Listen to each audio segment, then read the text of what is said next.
Praise the Lord. വളരെ അനുഗ്രഹീതമായ നല്ല സമയത്തിനായി കർത്താവിനെ സ്തുതിക്കുന്നു. നമ്മുടെ ബൈബിൾ ക്ലാസ്സിന്റെ രണ്ടാമത്തെ ക്ലാസ്സിലേക്കാണ് നാം കടന്നു വന്നിരിക്കുന്നത്.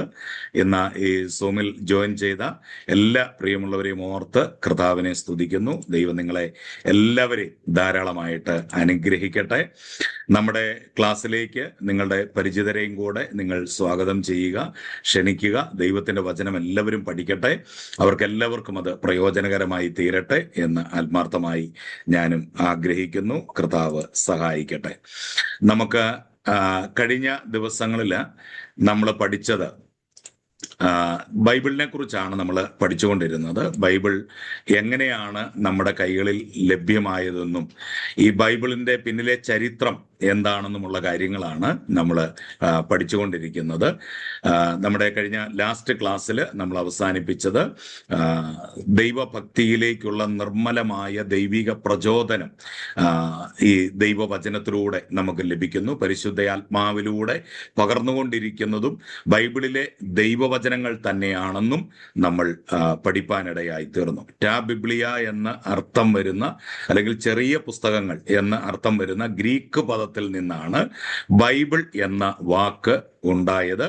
ബൈബിൾ 66 പുസ്തകങ്ങൾ ചേരുന്നതാണ് എന്ന് നമ്മൾ കണ്ടു. പഴയ നിയമം 39 പുസ്തകങ്ങളും പുതിയ നിയമം 27 പുസ്തകങ്ങളും. അതോടെയാണ് നമ്മൾ ആ ക്ലാസ് അവസാനിപ്പിച്ചത്. ഇന്ന് നമ്മൾ തുടർന്ന് രണ്ടാമത്തെ ക്ലാസ്സിലേക്ക് പ്രവേശിക്കുന്നു. ബൈബിളിലെ പുസ്തകങ്ങളോട് സാമ്യമുള്ള പല പുരാതന പുസ്തകങ്ങളും കണ്ടുകിട്ടിയിട്ടുണ്ടെങ്കിലും അവയിലെ ചില വാചകങ്ങൾ ബൈബിളിലെ പുസ്തകങ്ങളെ ഒന്നാക്കുന്ന പരിശുദ്ധാത്മാവിന്റെ പ്രബോധനങ്ങൾക്ക് നേരെ വിപരീതമായതിനാൽ അവയെ 66 പുസ്തകങ്ങളുള്ള സത്യവേദ പുസ്തകത്തോട് കൂട്ടിച്ചേർത്തിട്ടില്ല. എന്തുകൊണ്ടാണ് മറ്റു പുസ്തകങ്ങൾ നമ്മുടെ ബൈബിളിൽ ആഡ് ചെയ്യാത്തത് എന്നാണ് നമ്മൾ പറഞ്ഞത്. അപ്പം മറ്റു പല കയ്യെഴുത്ത് പ്രതികളും കണ്ടുകിട്ടിയിട്ടുണ്ടെങ്കിലും അതിലെ വാക്കുകൾ ബൈബിളിലെ വാക്കുകളുമായിട്ട് മറ്റു പുസ്തകങ്ങളിലെ വാക്കുകളുമായിട്ട് യാതൊരു ബന്ധവും പുലർത്താത്തതിനാൽ ആ പുസ്തകങ്ങളെ വേദപുസ്തകത്തോട് ചേർത്തിട്ടില്ല എന്നതാണ് നാം മനസ്സിലാക്കേണ്ട കാര്യം. പഴയ നിയമ ബൈബിളില് മനുഷ്യ സൃഷ്ടിയെക്കുറിച്ചും മനുഷ്യൻ പിശാചിന്റെ പിടിയിലായി നിത്യജീവൻ നഷ്ടപ്പെടുത്തിയതിനെ കുറിച്ചും നഷ്ടപ്പെട്ട നിത്യജീവൻ തിരികെ പിടിക്കാൻ ദൈവം നമുക്ക് കൽപ്പനകൾ തന്നതിനെ കുറിച്ചും കൽപ്പനകൾ മനുഷ്യർ പാലിച്ച് പൂർത്തിയാക്കി പിശാചിനെ അല്ലെങ്കിൽ പാപത്തെ ജയിക്കാൻ കഴിയാതെ വന്നപ്പോൾ ദൈവം തന്നെ മനുഷ്യർക്ക് വേണ്ടി മനുഷ്യനായി വന്ന് പാപത്തെ ജയിച്ച് കൊടുത്ത കൽപ്പനകളെല്ലാം പൂർത്തിയാക്കി പുതിയ നിയമ ഉടമ്പടി, അതായത് ഭൂമിയിൽ പിശാചിന്റെ പിടിയിൽപ്പെടാതെ ദൈവകൃപയിൽ വിശ്വാസത്തിൽ ജീവിക്കാൻ വളരെ ലളിതമായ പുതിയ കൽപ്പനകൾ പരിശുദ്ധാത്മാവിൽ മനുഷ്യന്റെ നിർമ്മല മനസാക്ഷിയിൽ കൊടുക്കാൻ ദൈവം ആഗ്രഹിക്കുന്നതിനെ കുറിച്ചും രേഖപ്പെടുത്തിയിരിക്കുന്നു. ഇതാണ് ബൈബിൾ. ഇപ്പോൾ ഞാൻ പറഞ്ഞ ഒരു ചെറിയ ഒരു ഖണ്ഡികയുണ്ടല്ലോ, ഇതാണ് ബൈബിളിന്റെ ആകെ അന്തസത്ത. അതായത് മനുഷ്യൻ ദൈവകൽപ്പന ലംഘിച്ച് പിശാചിന്റെ പിടിയിലായിപ്പോയി.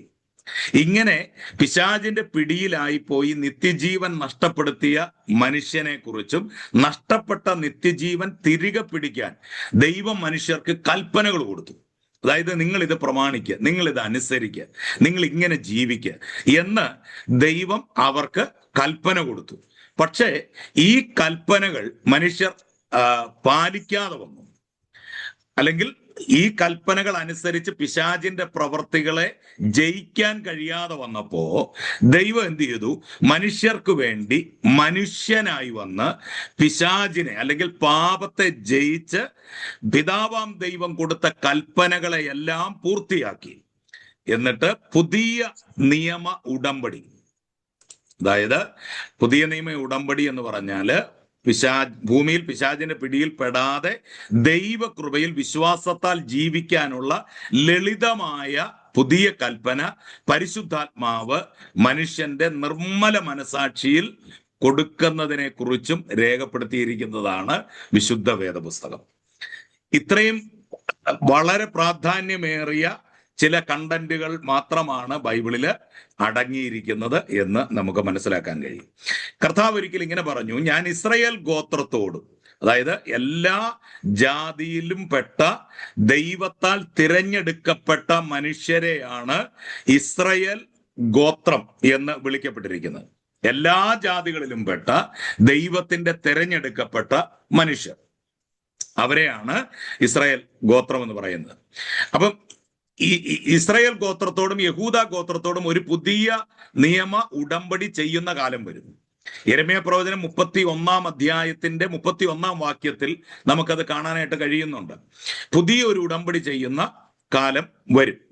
പുതിയ നിയമ ബൈബിളിൽ കർത്താവ് മനുഷ്യനായി അവതരിച്ച് എല്ലാ തിരുവെഴുത്തുകളും പ്രവചനങ്ങളും നിയമങ്ങളും തികച്ചതിനെ കുറിച്ചും അവിടുത്തെ അന്ത്യ അത്താഴ സമയത്ത്, അതായത് ഉടമ്പടി കർത്താവ് നൽകുമ്പോൾ തൻ്റെ ഓർമ്മയ്ക്കായി അത് സ്ഥാപിച്ചത് ശേഷം അത് നടപ്പാക്കിയതിനെ കുറിച്ചും, ഈ പാനപാത്രം അല്ലെങ്കിൽ രക്തം ചിന്തിയുള്ള ക്രൂശ് മരണം തൻ്റെ ഓർമ്മയ്ക്കായി സ്ഥാപിച്ച ശേഷം അത് നടപ്പാക്കിയതിനെ കുറിച്ചും വേദപുസ്തകത്തില് നമുക്ക് കാണാനായിട്ട് കഴിയുന്നുണ്ട്. മാത്രമല്ല, മരണത്തെ ജയിച്ച് ഉയർത്ത് തിരികെ സ്വർഗത്തിലേക്ക് മടങ്ങിയതിനെ കുറിച്ചും, പിശാചിന്റെ പിടിയിൽപ്പെടാതെ നിത്യജീവനിലേക്ക് പ്രവേശിക്കുവാനുള്ള കർത്താവിന്റെ കൽപ്പനകൾ പ്രമാണിച്ച് അത് പാലിച്ച് മാനസാന്തരപ്പെടുന്ന എല്ലാ മനുഷ്യരിലേക്കും ലളിതമായ ഈ പുതിയ കൽപ്പനകൾ നിർമ്മല മനസാക്ഷിയിൽ ഹൃദയത്തിൽ കൊടുക്കാൻ പരിശുദ്ധാത്മാവ് വീണ്ടും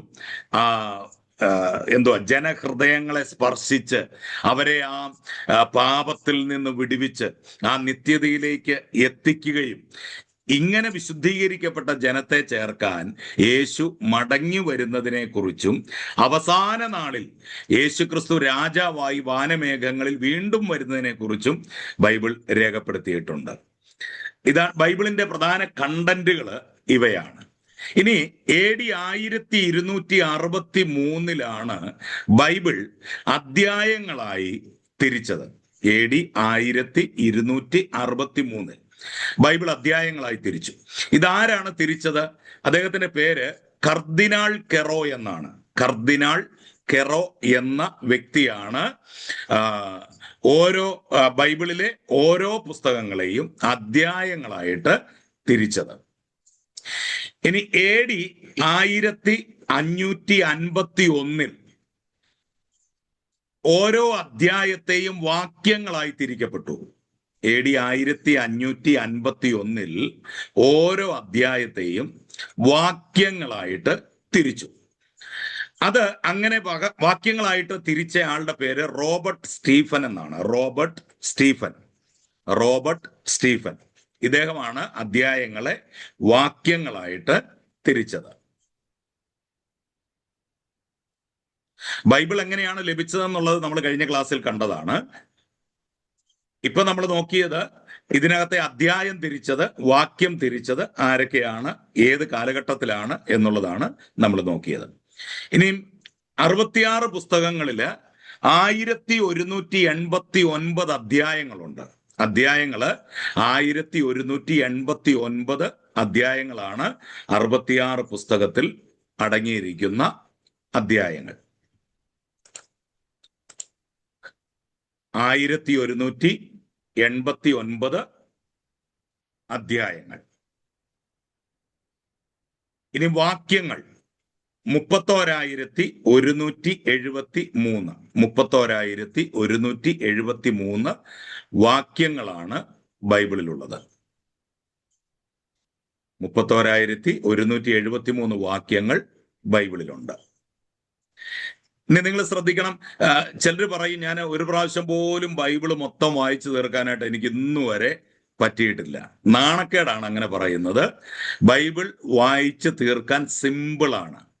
ഏകദേശം 70 മണിക്കൂർ മതി ഈ ബൈബിൾ മുഴുവൻ വായിച്ചു തീർക്കാൻ. വെറും 70 മണിക്കൂർ കൊണ്ട് നമുക്ക് എന്ത് ചെയ്യാൻ പറ്റും? ഈ ബൈബിള് മുഴുവൻ വായിച്ചു തീർക്കാനായിട്ട് സാധിക്കും. പക്ഷെ നമ്മുടെ ഉള്ളിലെ ഒരു ചിന്തയാണ്, ഈ ബൈബിൾ ഇത്രയും വലിയ പുസ്തകമാണ്, ഇത് വായിക്കണമെങ്കിൽ വർഷങ്ങൾ എടുക്കും എന്നൊക്കെയുള്ള ചിന്തകള് നമ്മുടെ ഒരു ഒരു മൂഢചിന്തയാണ്. 70 മണിക്കൂർ കൊണ്ട് മുഴുവൻ ബൈബിളും വായിച്ചു തീർക്കാവുന്നതാണ്. ഇനി ബൈബിളിലെ മധ്യവാക്യം, അതായത് ബൈബിളിന്റെ നടുവിലുള്ള വാക്യം ബൈബിളിന്റെ ആകെയുള്ള അന്തസത്തയാണ്. ബൈബിളിന്റെ നടുവിലെ വാക്യം ഏതാണ്? സങ്കീർത്തനം 118:8. സങ്കീർത്തനം 118:8. ഈ ബൈബിളിലെ മധ്യവാക്യം ബൈബിളിന്റെ ആകെ തുകയാണ്. ആ വാക്യം ഇങ്ങനെയാണ് പറയുന്നത്: മനുഷ്യനിൽ ആശ്രയിക്കുന്നതിനേക്കാൾ യഹോവയിൽ ആശ്രയിക്കുന്നത് നല്ലത്. മനുഷ്യനിൽ ആശ്രയിക്കുന്നതിനേക്കാൾ യഹോവയിൽ ആശ്രയിക്കുന്നത് നല്ലത്. ബൈബിളിലെ തിരുവെഴുത്തുകൾ ഒന്നും മനുഷ്യരുടെ സ്വയമായ പ്രചോദനത്തിലുളവായതല്ല. അതിലെ പ്രവചനമൊന്നും മനുഷ്യന്റെ ഇഷ്ടത്താൽ വന്നതുമല്ല. ദൈവ കൽപ്പനയാണ് മനുഷ്യർ പരിശുദ്ധാത്മ നിയോഗം പ്രാപിച്ച് അത് സംസാരിച്ചവയാണ്. ഇതൊന്ന്, ദൈവകൽപ്പനയാണ്. 2, മനുഷ്യർ പരിശുദ്ധാത്മ നിയോഗം പ്രാപിച്ച് സംസാരിച്ചതുമാണ് ഈ ദൈവത്തിന്റെ വചനം. ബൈബിളിലെ ദൈവവചനങ്ങൾ സത്യമെന്ന് തെളിയിക്കുന്നത് പരിശുദ്ധാത്മാവാണ്, മറിച്ച് അതെഴുതിയ മനുഷ്യരല്ല. ഇതിന്റെ പൂർണ്ണ ഉത്തരവാദിത്വം പരിശുദ്ധാത്മാവിന് മാത്രമാണ്. ഇത് തെളിയിക്കപ്പെടേണ്ട ഉത്തരവാദിത്വം ആർക്കാണ്? പരിശുദ്ധാത്മാവിനാണ്. അതായത്, ഞാനൊരു കമ്പനിയിൽ ജോലി ചെയ്യുമ്പോൾ അതിന്റെ GM പറഞ്ഞിട്ട് ഞാനൊരു ലെറ്റർ റെഡിയാക്കിയെങ്കിൽ ആ ലെറ്ററിന് മറുപടി പറയേണ്ടത് ഞാനല്ല, ആ കമ്പനിയുടെ GM ആണ് മറുപടി പറയേണ്ടത്. കാരണം അദ്ദേഹം എന്നോട് പറഞ്ഞിട്ട് ഞാൻ പ്രിപ്പയർ ചെയ്ത ഒരു ലെറ്ററിൽ അതിന്റെ ആൻസർ കൊടുക്കേണ്ടയാള് ഞാനല്ല. അപ്പൊ ഇന്ന് പലപ്പോഴും മനുഷ്യർ ഇതിന് മറുപടി കൊടുക്കാൻ പോയി പരാജയപ്പെടുന്നത് നമുക്ക് കാണാനായിട്ട് കഴിയും, അല്ലെങ്കിൽ ഒരുപാട് കിടന്ന് വിഷമിക്കുന്നത് നമുക്ക് കാണാനായിട്ട് കഴിയും. അപ്പൊ ഇത് ആത്മാർത്ഥ ഹൃദയത്തോടെ ദൈവവചനത്തോട് അടുത്തു വരുന്നവർക്ക് കൃത്യമായി പരിശുദ്ധാത്മാവ് വെളിപ്പെടുത്തി കൊടുക്കുകയും ചെയ്യും എന്താണ് അതിന്റെ പിന്നിലെ അർത്ഥം. നിങ്ങൾ ബൈബിൾ വായിക്കുമ്പോൾ നിങ്ങൾക്ക് ചില കാര്യങ്ങൾ ക്ലിയർ ആകുന്നില്ലെങ്കിൽ, അത് മനസ്സിലാകുന്നില്ലെങ്കിൽ, നിങ്ങൾ നിശ്ചയമായും പരിശുദ്ധാത്മാവിനോട് പറയണം: പരിശുദ്ധാത്മാവേ, എനിക്കത് മനസ്സിലാകുന്നില്ല, അതിന്റെ അർത്ഥം എന്താണ്, അതിന്റെ ആഴം എന്താണ്, അതിന്റെ വ്യാപ്തി എന്താ, എന്നോടൊന്ന് സംസാരിക്കണമേ, എനിക്കതൊന്ന് വെളിപ്പെടുത്തി തരണമേ എന്ന് ദൈവത്തോട് നിങ്ങൾ പ്രാർത്ഥിച്ചാൽ നിശ്ചയമായും പരിശുദ്ധാത്മാവ് നിങ്ങൾക്ക് അത് വെളിപ്പെടുത്തി തരും. ഇനിയും പരിശുദ്ധ ബൈബിൾ ദൈവത്തിന് നമ്മളോട് പറയാനുള്ളത് എഴുതി തന്നിരിക്കുന്ന ഗ്രന്ഥമാണ്. ബൈബിളിന്റെ ഗ്രന്ഥകർത്താവിനെ അറിയാൻ നമ്മൾ അത് പഠിക്കണം. ദൈവത്തിന്റെ വചനം എഴുതപ്പെട്ട ആ ഗ്രന്ഥകർത്താവിനെ നമ്മൾ അറിയണം. ആരാണ് ഗ്രന്ഥകർത്താവ്? ദൈവമാണ്. ആ ഗ്രന്ഥകർത്താവിനെ നമ്മൾ അറിഞ്ഞെങ്കിൽ മാത്രമേ ഈ ഗ്രന്ഥത്തിന്റെ അർത്ഥവും നമുക്ക് മനസ്സിലാകത്തുള്ളൂ. ഓക്കെ, ആളുകളുടെ ജീവിതത്തെ ഇത്രയധികം സ്വാധീനിച്ചിട്ടുള്ള മറ്റൊരു പുസ്തകവുമില്ല. അതായത്, ലോക ചരിത്രത്തിൽ മനുഷ്യനെ സ്വാധീനിച്ചിട്ടുള്ള മറ്റൊരു പുസ്തകം ഇല്ല. യഹോവയുടെ ഗുണങ്ങളായ സ്നേഹം, കരുണ, അനുകമ്പ എന്നിവ ജീവിതത്തിൽ പകർത്താൻ ദൈവം നമ്മളെ പ്രചോദിപ്പിക്കുന്നു. കണ്ടോ, ഈ ക്രിസ്ത്യാനികളായിരിക്കുന്നവരുടെ സ്വഭാവത്തിന് മാറ്റങ്ങൾ ഉണ്ടാകുന്നു, അവരുടെ ജീവിത രീതിക്ക് മാറ്റങ്ങൾ ഉണ്ടാകുന്നു. എന്തുകൊണ്ടാണ്? അവരൊരു അക്രമത്തിന് തുനിയാത്തത് എന്തുകൊണ്ടാണ്? അവർ വൈരാഗ്യ ബുദ്ധിയിൽ ജീവിക്കാത്ത എന്തുകൊണ്ടാണ്? അവരുടെ ഉള്ളിൽ അസൂയയും പിണക്കവും ഭിന്നതയും കലഹവും അവർ വെച്ചുകൊണ്ടിരിക്കാത്ത എന്തുകൊണ്ടാണ്? കാരണം വേദപുസ്തകം അങ്ങനെയാണ് പഠിപ്പിക്കുന്നത്. ദൈവത്തിന്റെ ഗുണമാണ് സ്നേഹം, കരുണ, അനുകമ്പ എന്നിവയൊക്കെ. അതുകൊണ്ടാണ് ഇത് നമ്മുടെ ജീവിതത്തിലേക്ക് പകർത്താൻ ബൈബിൾ നമ്മളോട് പറയുകയാണ്. അപ്പോൾ ബൈബിൾ പഠിക്കുന്ന ഏതൊരു വ്യക്തിക്കും, ബൈബിൾ വിശ്വസിക്കുന്ന ഏതൊരു വ്യക്തിക്കും ഈ ദൈവത്തിന്റെ ഗുണാംശങ്ങൾ അവനിലേക്ക് വരും. അല്ലാതെ ക്രിസ്ത്യാനികൾക്ക് പ്രത്യേക ഗുണങ്ങൾ വേറെ ഉള്ളതുകൊണ്ടല്ല. അവരുടെ പ്രത്യയശാസ്ത്രം അല്ലെങ്കിൽ അവരുടെ മതഗ്രന്ഥം അവരെ പഠിപ്പിക്കുന്നത് ദൈവത്തിന്റെ സ്വഭാവമാണ്. അവരുടെ ദൈവത്തിന്റെ സ്വഭാവം എന്താണ്? സ്നേഹം, കരുണ, അനുകമ്പ എന്നിവ ജീവിതത്തിലേക്ക് നമ്മൾ പോലും അറിയാതെ അത് കടന്നു വരികയാണ്. ബൈബിൾ പ്രത്യാശ പകരുന്ന ഒരു പുസ്തകമാണ്. അതികഠിനമായ ദുരിതങ്ങളിൽ പോലും പിടിച്ചു നിൽക്കാൻ ആളുകളെ ഇത് സഹായിക്കുന്നു. പരിപൂർണമായ ദൈവേഷ്ടത്തിന് ചേർച്ചയില്ലാത്ത ഈ ലോകത്തിലെ ഘടകങ്ങൾ ബൈബിൾ തുറന്നു കാണിക്കുകയും ചെയ്യുന്നു. അതായത്, ഈ ദൈവേഷ്ടത്തിന് ദൈവത്തിന് ഇഷ്ടമല്ലാത്ത ഈ ലോകത്തിലെ ഒരുപാട് കാര്യങ്ങളുണ്ട്. അതൊക്കെ ബൈബിൾ തുറന്നു കാണിക്കുന്നു. നിങ്ങൾ അങ്ങനെ ആവരുത്, നിങ്ങൾ ഇങ്ങനെ ജീവിക്കരുത്, നിങ്ങൾ അങ്ങനെ സംസാരിക്കരുത്, നിങ്ങൾ അങ്ങനെ പ്രവർത്തിക്കരുത്. ഇങ്ങനെയുള്ള കാര്യങ്ങൾ ദൈവത്തിന്റെ വചനം നമ്മെ ക്ലിയർ ആയിട്ട് വ്യക്തമായിട്ട് പഠിപ്പിക്കുന്നു. ഞാൻ ഇതിന്റെ എല്ലാം വാക്യങ്ങളുണ്ട്. ഞാൻ ഈ വാക്യങ്ങൾ ഇപ്പോൾ പറയുന്നില്ല, ഇതെല്ലാം നോട്ട്സിനകത്തുണ്ട്. ആ നോട്ട്സ് നിങ്ങൾക്ക് ലഭിക്കുമ്പോൾ ആ വാക്യങ്ങളെല്ലാം നിങ്ങൾ എടുത്ത് നോക്കണം. അതുപോലെ തന്നെ ഈ നോട്ടുകൾ കൃത്യമായിട്ട് നിങ്ങൾ എഴുതുകയും ചെയ്യണം എന്ന് പ്രത്യേകിച്ച് ഓർപ്പിക്കുന്നു. ഇനി എബ്രായ, അരമായ, ഗ്രീക്ക് എന്നീ ഭാഷകളിലാണ് ബൈബിൾ ആദ്യം രചിച്ചത്. നമ്മൾ കഴിഞ്ഞ ക്ലാസ്സിൽ അത് പറഞ്ഞതാണ്. എബ്രായ, അരമായ, ഗ്രീക്ക് എന്നീ ഭാഷകളിലാണ് ബൈബിൾ ആദ്യമായിട്ട് എഴുതപ്പെട്ടത്. ഇപ്പോൾ അത് പൂർണ്ണമായോ ഭാഗികമായോ 3000-ലേറെ ഭാഷകളിൽ പരിഭാഷ ചെയ്തിട്ടുണ്ട്. ഇപ്പോ ബൈബിള് 3000-ലധികം ഭാഷകളിൽ പരിഭാഷപ്പെടുത്തിയിട്ടുണ്ട്. ചരിത്രത്തിൽ ഏറ്റവും അധികം വിവർത്തനം ചെയ്തിരിക്കുന്നതും വിതരണം ചെയ്തിരിക്കുന്നതും ബൈബിളാണ്. ഇത്ര സന്തോഷകരമാണ് അല്ലേ? ലോക ചരിത്രത്തിൽ ഏറ്റവും അധികം പരിഭാഷകൾ ചെയ്തിട്ടുള്ള അല്ലെങ്കിൽ വിവർത്തനം ചെയ്തിരിക്കുന്ന പുസ്തകം ഏതാന്ന് ചോദിച്ചാൽ അത് ബൈബിളാണ്. ഏറ്റവും കൂടുതൽ വിതരണം ചെയ്തിരിക്കുന്ന പുസ്തകവും ബൈബിൾ തന്നെയാണ്. മറ്റൊരു പുസ്തകവും അതിനടുത്തെങ്ങും എത്തിയിട്ടില്ല. അതിൽ അതിശയിക്കാനൊന്നുമില്ല. കാരണം ബൈബിൾ പ്രവചനം ഇതാണ്: ദൈവരാജ്യത്തിന്റെ ഈ സന്തോഷ വാർത്ത എല്ലാ ജനങ്ങളും അറിയാനായി ഭൂലോകത്തൊക്കെയും പ്രസംഗിക്കപ്പെടും, അപ്പോൾ അവസാനം വരും. അത് ബൈബിളിന്റെ അന്തസത്തയാണ്. ബൈബിളിൽ വ്യക്തമായി രേഖപ്പെടുത്തിയിരിക്കുന്ന ഒരു കാര്യമാണ്. കാരണം ഈ ദൈവരാജ്യത്തിന്റെ ഈ സന്തോഷ വാർത്ത എല്ലാ ജനതകളും അറിയുവാനായിട്ട് ഈ ഭൂലോകം മുഴുവൻ ഇതെന്ത് ചെയ്യും? പ്രസംഗിക്കപ്പെടും, അപ്പോൾ അവസാനം വരും. മത്തായിയുടെ സുവിശേഷം 24-ാം അധ്യായം 14-ാം വാക്യത്തിൽ രേഖപ്പെടുത്തിയിരിക്കുന്ന വാക്യമാണ് ഞാനിപ്പോൾ പറഞ്ഞത്. അതുകൊണ്ട് വേദപുസ്തകത്തെ നമ്മൾ അടുത്തറിയണം, ആഴത്തിൽ അറിയണം. വേദപുസ്തകം എന്താണ്? വേദപുസ്തകം കൊണ്ട് നമുക്കുള്ള ഗുണം എന്താണ്? ലോകത്തിന് വേദപുസ്തകം കൊണ്ടുള്ള ഗുണം എന്താണ്? ലോകത്തെ മാറ്റിമറിക്കാൻ ഈ വേദപുസ്തകത്തിന് എങ്ങനെ സാധ്യമാകും എന്നുള്ള കാര്യങ്ങൾ നമുക്ക് അതിന് പഠിക്കുവാനായിട്ട് സാധിക്കും. ഇനി നമ്മൾ ചിന്തിക്കാൻ പോകുന്നത്, നാം എന്തിനു വേണ്ടിയാണ് ബൈബിൾ വായിക്കുന്നത്? നാം എന്തിനു വേണ്ടിയാണ് ബൈബിൾ പഠിക്കുന്നത്? വേദപുസ്തകം ദൈവത്തിന്റെ വചനമായതുകൊണ്ട് അത് പതിവായി നാം വായിക്കുകയും പഠിക്കുകയും ചെയ്യേണ്ടത് ആവശ്യമാണ്. അതായത് ഇത് ദൈവത്തിന്റെ വചനമാണ്. ദൈവം നമ്മളോട് പറയാൻ ആഗ്രഹിച്ച കാര്യങ്ങൾ നമ്മളോട് പറയുന്ന ദൈവത്തിന്റെ വാക്കുകളാണ് ദൈവത്തിന്റെ വചനങ്ങൾ. അതുകൊണ്ട് സത്യവേദപുസ്തകം യഥാർത്ഥമായി ദൈവശ്വാസീയമാണെന്നാണ് നാം വായിക്കുന്നത് അല്ലെ? 2 തിമോത്തിയോസ് 3:16 നമ്മൾ വായിക്കുന്നു, ഇത് ദൈവശ്വാസീയമാണ്, ഇത് ദൈവത്തിന്റെ ശ്വാസമാണ്, ഇത് ദൈവത്തിന്റെ മനസ്സാണ്, ഇത് ദൈവത്തിന്റെ ഇഷ്ടമാണ് അല്ലെ? 2 തിമോത്തിയോസ് 3:16. നിങ്ങൾ ഈ വാക്യം കാണാതെ പഠിക്കേണ്ട ഒരു വാക്യമാണ്. ഇത് ദൈവത്തിന്റെ ശ്വാസമാണ്. ഏതാണ്? സത്യവേദ പുസ്തകം അല്ലെങ്കിൽ ദൈവത്തിന്റെ വചനം. വേറെ രീതിയിൽ പറഞ്ഞാൽ നമ്മളോടുള്ള ദൈവത്തിന്റെ വാക്കുകളാണ് വേദപുസ്തകത്തിൽ കാണുന്നത്. അതായത് മനുഷ്യനോട് ദൈവത്തിന് സംസാരിക്കാനുള്ള കാര്യങ്ങളാണ് ഈ ബൈബിളില് നമ്മൾ കാണുന്നത്. പല തത്വചിന്തകന്മാർ ഉന്നയിച്ചിട്ടുള്ള അനേക ചോദ്യങ്ങൾക്ക് ദൈവം ഉത്തരം തരുന്ന ഒരു പുസ്തകമാണ് ബൈബിൾ. പലരുടെയും ചോദ്യങ്ങൾക്ക് വ്യക്തമായ ഉത്തരം ബൈബിളിൽ നമുക്ക് കാണാനായിട്ട് സാധിക്കുന്നുണ്ട്. മനുഷ്യ ജീവിതത്തിന്റെ ഉദ്ദേശം എന്താണ്? മനുഷ്യന്റെ ജീവിതത്തിന്റെ ഉദ്ദേശം എന്താണ്? നാം എവിടെ നിന്ന് വന്നു? മരണാനന്തരം ഒരു ജീവിതം ഉണ്ടോ? സ്വർഗത്തിലേക്കുള്ള വഴി ഏതാണ്? ഈ ലോകത്തിൽ ഇത്രയധികം തിന്മകൾ സംഭവിക്കുന്നത് എന്തുകൊണ്ടാണ്?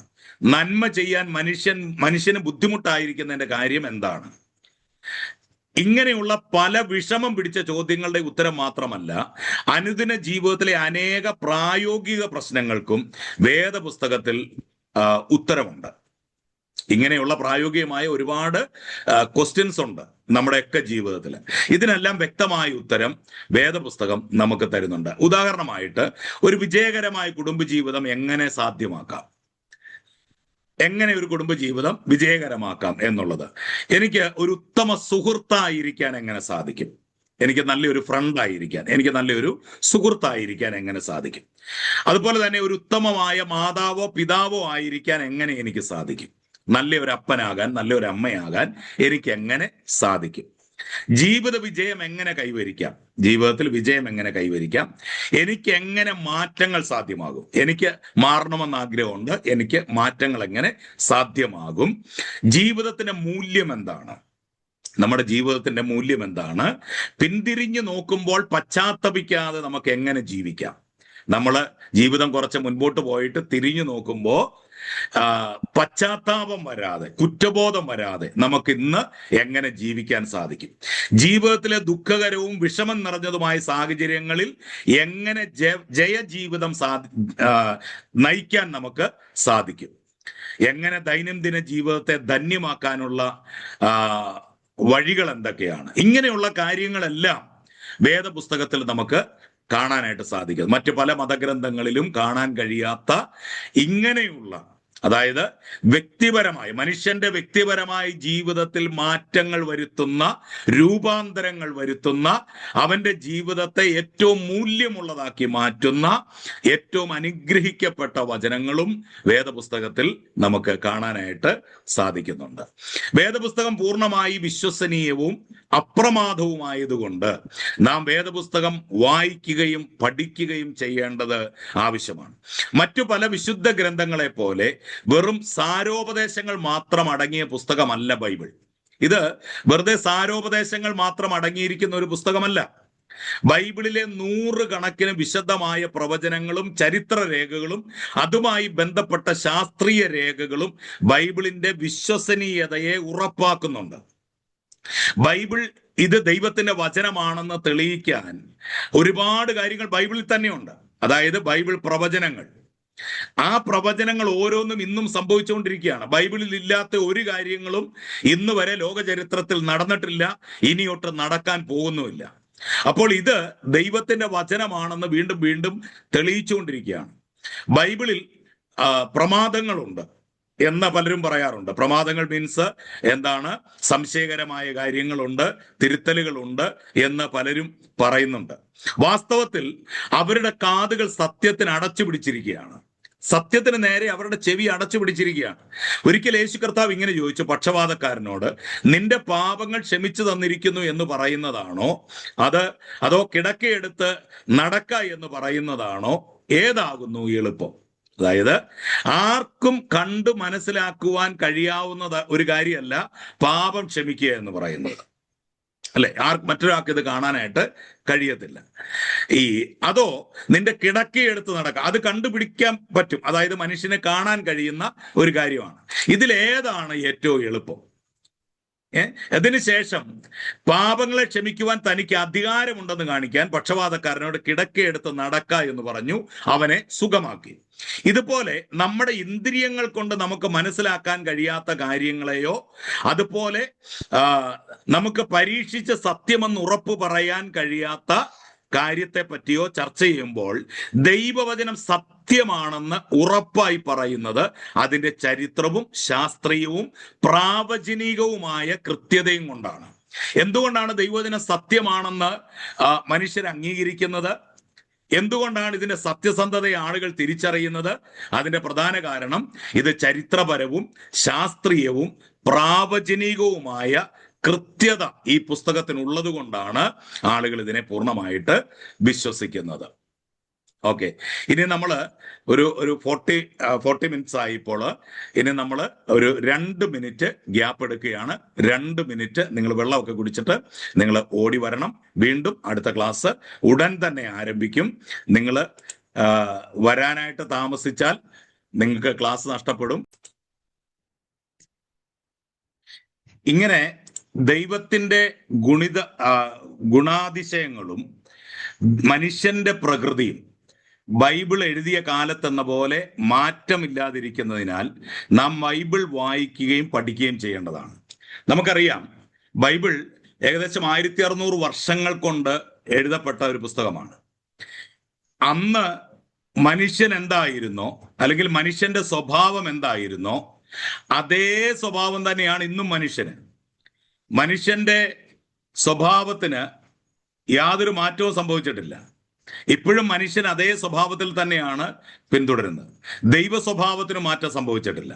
ഇത്രയും വർഷം പഴക്കമുള്ള ഒരു പുസ്തകമാണെങ്കിലും ഇന്നും അത് ജീവനോടെ നിലനിൽക്കുന്നു എന്നുള്ളതാണ്. അതായത് കാലഹരണപ്പെട്ടു പോയില്ല. ഇതിലെ ഒരു കാര്യം പോലും ഇത് പണ്ട് ഉള്ള കാര്യമായിരുന്നു എന്ന് പറഞ്ഞ് മാറ്റിവെക്കാനായിട്ട് നമുക്ക് സാധിക്കില്ല. കാരണം ദൈവത്തിന്റെ സ്വഭാവവും മനുഷ്യന്റെ പ്രകൃതിയും ബൈബിൾ എഴുതിയ കാലത്തെന്ന പോലെ തന്നെ ഇന്നും മാറ്റമില്ല. അതുകൊണ്ട് നാം ബൈബിൾ വായിക്കുകയും പഠിക്കുകയും ചെയ്യേണ്ടത് ആവശ്യമാണ്. അതുകൊണ്ട് ബൈബിൾ എഴുതിയ കാലത്തെന്ന പോലെ ഇന്നും ബൈബിളിന് പ്രസക്തിയുണ്ട്. മനുഷ്യൻ ശാസ്ത്രീയമായി വളരെ അഭിവൃദ്ധി പ്രാപിച്ചിട്ടുണ്ടെന്നുള്ള കാര്യം സത്യം തന്നെയാണ്.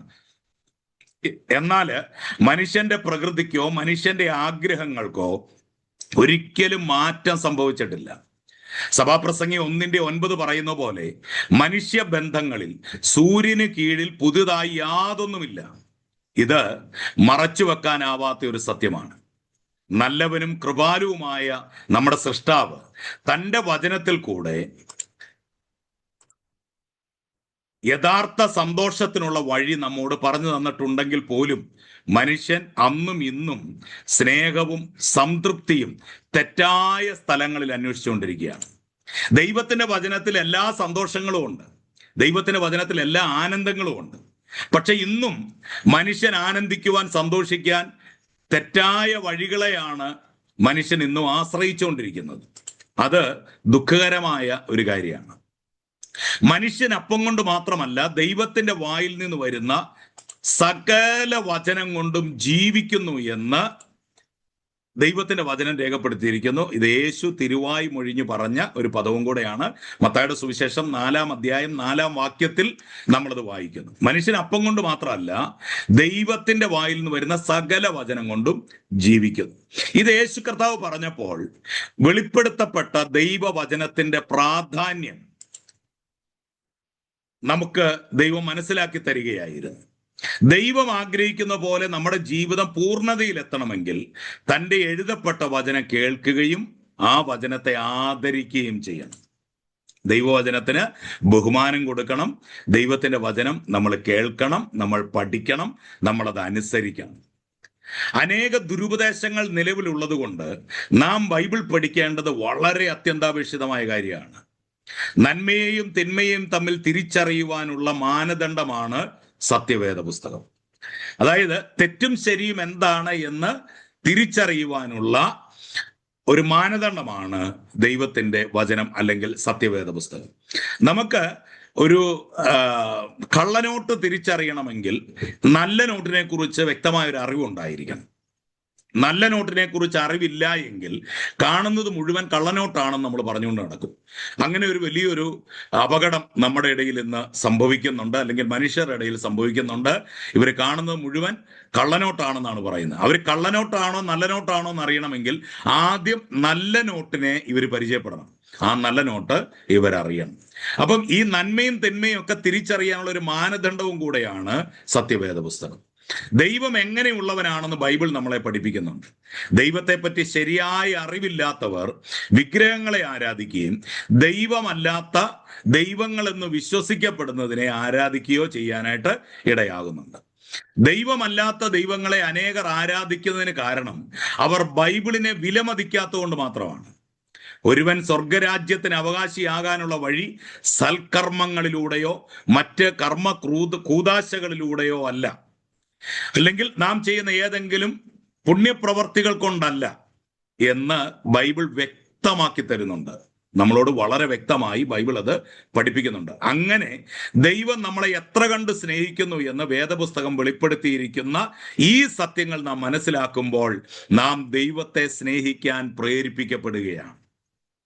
ഞാൻ ഈ പറഞ്ഞ ഓരോ ഭാഗത്തിനും റെഫറൻസുകളുണ്ട്, വാക്യങ്ങളുണ്ട്. ഇതെല്ലാം നമ്മുടെ നോട്ടിനകത്ത് ഉൾപ്പെടുന്നതുമാണ്. മാത്രമല്ല, ദൈവത്തെ സേവിക്കാൻ വേദപുസ്തകം നമ്മളെ പ്രാപ്തിപ്പെടുത്തുന്നു. പാപത്തിൽ നിന്നും അതിന്റെ പരിണിത ഫലങ്ങളിൽ നിന്നും എങ്ങനെ വിടുതൽ പ്രാപിക്കാമെന്ന് വേദപുസ്തകം നമ്മളെ പഠിപ്പിക്കും. ഇത് നമ്മളെ കൊണ്ട് സാധ്യമല്ല. നമ്മളുടെ സ്വന്തം ശക്തിയാൽ, നമ്മുടെ കഴിവിനാൽ, നമ്മുടെ അറിവിനാൽ ഇത് സാധ്യമല്ലാത്തത് കൊണ്ട് വേദപുസ്തകം നമ്മളെ പഠിപ്പിക്കുന്നു. നിങ്ങൾക്കിത് എങ്ങനെ സാധ്യമാക്കാൻ സാധിക്കും എന്ന് വേദപുസ്തകം നമ്മളെ പഠിപ്പിക്കുന്നു. ദൈവത്തിന്റെ വചനം അനുദിനം ധ്യാനിക്കുകയും അതിലെ കൽപ്പനകൾ അനുസരിക്കുകയും ചെയ്യുന്നത് ജീവിത വിജയത്തിന് കാരണമായി തീരും. നമ്മുടെ ജീവിതത്തിൽ പാപത്തെ കണ്ടറിയുവാനും പാപത്തെ അതിജീവിക്കുവാനും ദൈവവചനം നമ്മളെ സഹായിക്കുന്നു. നമ്മുടെ ഗുരുക്കന്മാരെക്കാൾ നമ്മെ ബുദ്ധിമാന്മാരാക്കി മാറ്റി വേദപുസ്തകം നമ്മുടെ ജീവിതത്തിൽ നല്ല പാതയിലേക്ക് നമ്മളെ തിരിച്ചുവിടുന്നു. നശ്വരമായ കാര്യങ്ങൾക്കായി നമ്മുടെ ജീവിതം പാഴാക്കാൻ അനുവദിക്കാതെ വേദപുസ്തകം നമ്മെ സൂക്ഷിക്കുന്നു. അതായത് ഈ ലോകത്തിൽ മാത്രം പ്രത്യാശയുള്ള കുറച്ച് മനുഷ്യരെ പോലെ ജീവിക്കാനല്ല ബൈബിൾ നമ്മളെ പഠിപ്പിക്കുന്നത്. ഇത് നശ്വരമായ കാര്യങ്ങൾ നമ്മുടെ ജീവിതത്തെ നശിപ്പിക്കുമ്പോൾ, നമ്മുടെ ജീവിതത്തെ പാഴാക്കി കളയുമ്പോൾ ദൈവം പറയുന്നു, അല്ല, ഇവിടം കൊണ്ട് അവസാനിക്കുന്നതല്ല, ഒരു നിത്യതയിലേക്ക് നമ്മെ എത്തിക്കുന്നതാണ് ഈ ക്രിസ്തീയ ജീവിതമെന്ന് ബൈബിൾ നമ്മളെ പഠിപ്പിക്കുന്നു. വേദപുസ്തകത്തിൽ അനേകരുടെ ജീവിതാനുഭവങ്ങളിൽ കൂടി പാപത്തിന്റെ പരിണിത ഫലത്തെക്കുറിച്ച് നമുക്ക് മനസ്സിലാക്കാവുന്നതാണ്. വേദപുസ്തകത്തില് ഒരുപാട് വ്യക്തികളെ കുറിച്ച് നമ്മൾ കാണുന്നുണ്ട്. അവരെ പാപം ചെയ്തതിനെ കുറിച്ച് നമ്മൾ കാണുന്നുണ്ട്. അങ്ങനെ അവർ പാപം ചെയ്തതിന്റെ പരിണിത ഫലമായി അവർക്ക് എന്ത് സംഭവിച്ചു എന്നുള്ളതും വേദപുസ്തകം നമ്മളെ പഠിപ്പിക്കുന്നുണ്ട്. പാപത്തിന്റെ തൽക്കാല ഭോഗങ്ങളിൽ അടങ്ങിയിരിക്കുന്ന നമ്മെ നശിപ്പിക്കുന്ന ആ ചൂണ്ടകളെ നമ്മൾ തിരിച്ചറിഞ്ഞ് അവയിൽ അകപ്പെടാതെ വേദപുസ്തകം നമ്മെ സൂക്ഷിക്കുന്ന അനുഭവമാണ് ഏറ്റവും വലിയ കാര്യം, അല്ലേ? അതായത് ഈ നമ്മളെ നശിപ്പിക്കുന്ന ഒരുപാട് ചൂണ്ടകളുണ്ട്. നമുക്കറിയാം, മീൻ പിടിക്കുമ്പോൾ ചൂണ്ടയില് എന്തെങ്കിലും ഒരു സാധനം കൊരുത്തിട്ട് വെള്ളത്തിലേക്ക് എറിയും. ഇത് കണ്ടിട്ട് മീൻ എന്ത് ചെയ്യും? ഇത് വന്ന് അതിനുള്ള ഇരയാണ് എന്ന് കരുതി അത് വന്ന് ഇത് ഭക്ഷിക്കും. ഇത് ഭക്ഷിക്കുമ്പോൾ അതിൻ്റെ ജീവിതത്തിന്റെ ഏറ്റവും അവസാന നിമിഷങ്ങളിലേക്കാണ് അത് പോകുന്നതെന്നുള്ള കാര്യം ഈ മീൻ അറിയുന്നില്ല. ഇതുപോലെ തന്നെയാണ് മനുഷ്യ ജീവിതത്തിലും ഇങ്ങനെ തന്നെയാണ് സംഭവിക്കുന്നത്. ശത്രുവായ പിശാച് മനുഷ്യനെ പാപങ്ങളിലേക്ക് നയിച്ച് ഇതുപോലെയുള്ള ചെറിയ ചെറിയ തൽക്കാല സുഖങ്ങളെ തന്ന് നമ്മളെ പാപത്തിന്റെ വഴിയിലേക്ക് നയിക്കുമ്പോൾ അവിടെ നിന്ന് എങ്ങനെ നമുക്ക് മടങ്ങി വരാമെന്നും ദൈവ സ്വഭാവത്തിൽ എങ്ങനെ ജീവിക്കാമെന്നും വിശുദ്ധ ജീവിതം എങ്ങനെ സാധ്യമാക്കാമെന്നും ബൈബിൾ നമ്മളെ പഠിപ്പിക്കുന്നുണ്ട്. നമ്മൾ സാധാരണ പറയാറുണ്ട്, അനുഭവമാണ് ഏറ്റവും വലിയ അധ്യാപകൻ, അല്ലെ? നമ്മുടെ അനുഭവങ്ങളാണ് നമ്മുടെ ഏറ്റവും വലിയ ഗുരു എന്ന് നമ്മൾ പറയാറുണ്ട്. എന്നാൽ പാപം എന്ന അനുഭവം അതിക്രൂരനായ അധ്യാപകനാണ്. അതുകൊണ്ട് മറ്റുള്ളവരുടെ അനുഭവങ്ങളിൽ നിന്ന് നാം പഠിക്കുന്നതാണ് ഏറ്റവും ഉത്തമമായ കാര്യം. അതായത് വേദപുസ്തകത്തില് അനേകരെ കുറിച്ച് നമുക്ക് കാണാനായിട്ട് കഴിയുന്നുണ്ട്. അവർ പാപം ചെയ്തപ്പോൾ, അവരുടെ ജീവിതത്തിൽ പാപം സംഭവിച്ചപ്പോൾ അതിന്റെ പരിണിത ഫലം എന്തായിരുന്നു എന്നുള്ളത് നമുക്ക് കാണാനായിട്ട് സാധിക്കുന്നുണ്ട്. വ്യത്യസ്ത ജീവിതാനുഭവങ്ങളിൽ വിവിധങ്ങളായ മാതൃകകൾ കാണിച്ച വ്യക്തിത്വങ്ങളെ വചനത്തിൽ നിന്ന് നമുക്ക് കാണാം. ഉദാഹരണമായിട്ട് ദാവീദിന്റെ ജീവിതം തന്നെ എടുക്കുക. ഗോലിയാത്തിന്റെ മുൻപിൽ ദാവീദ് നമ്മളെ പഠിപ്പിക്കുന്ന കാര്യം എന്താണ്? ജീവിതത്തിലെ ഏത് ഭയാനകമായ സാഹചര്യങ്ങളെയും ദൈവാശ്രയത്താൽ നമുക്ക് ജയിക്കാം എന്നുള്ളതാണ്. ഗോലിയാത്തിന്റെ മുൻപിൽ നിൽക്കുന്ന ദാവീദ്, ഗോലിയാത്തിന് അത്രയും പൊക്കമില്ല, ഗോലിയാത്തിന്റെ അത്രയും കഴിവില്ല. ഗോലിയാത്തിന്റെ കൈകളിലുള്ള അല്ലെങ്കിൽ അവനോട് കൂടെയുള്ളവരുടെ കയ്യിലുള്ള ആയുധ ബലം ദാവീദിന്റെ കയ്യിലില്ല. എന്നാല് ദാവീദ് ഗോലിയാത്തിനെ ജയിക്കുകയാണ്. ഈ സംഭവം എന്താണ് നമ്മളെ പഠിപ്പിക്കുന്നത്? ഏത് ഭയാനകമായ സാഹചര്യങ്ങളിലും, എത്ര വലിയ പ്രതിസന്ധി ഘട്ടങ്ങളിലും ദൈവാശ്രയത്താൽ നമുക്ക് ജയിക്കാൻ സാധിക്കുമെന്നുള്ളതാണ്. ഇത് ദൈവത്തിന്റെ വചനം നമ്മളെ പഠിപ്പിക്കുക. ഏതാണ്? നിന്നേക്കാൾ വലിയവരും നിന്നേക്കാൾ ഉന്നതരും നിന്നേക്കാൾ കഴിവുള്ളവരും നിനക്കെതിരായി നിൽക്കുമ്പോഴും നിനക്കൊരു കഴിവുമില്ലെങ്കിലും നിനക്ക് ദൈവാശ്രയമുള്ളത് കൊണ്ട്, ദൈവത്തിന്റെ അഭിഷേകം ഉള്ളത് കൊണ്ട്, ദൈവത്തിന്റെ കൃപയുള്ളത് കൊണ്ട് നിനക്കതിനെ ജയിക്കാൻ സാധിക്കുമെന്ന് നമ്മളെ പഠിപ്പിക്കുകയാണ് ആ സംഭവം. അതിനുവേണ്ടിയാണ് വേദപുസ്തകത്തിൽ അത് രേഖപ്പെടുത്തി വെച്ചിരിക്കുന്നത്. നൈമിഷികമായ പാപത്തിന്റെ സുഖം നമ്മുടെ ജീവിതത്തിൽ ഭയാനകവും നീണ്ടു നിൽക്കുന്നതുമായ വിനാശങ്ങളെ വരുത്തി വെക്കും എന്ന കാര്യവും സത്യമാണ്. ഇതും ദൈവത്തിന്റെ വചനം നമ്മളെ പഠിപ്പിക്കുന്ന കാര്യമാണ്.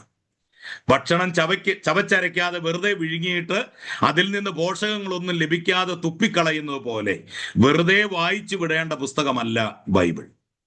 നമ്മൾ ഭക്ഷണം കഴിക്കുമ്പോൾ നമ്മൾ ഭക്ഷണം നന്നായിട്ട് ചവച്ച് അരച്ചാണ് നമ്മൾ കഴിക്കുന്നത്, അല്ലേ?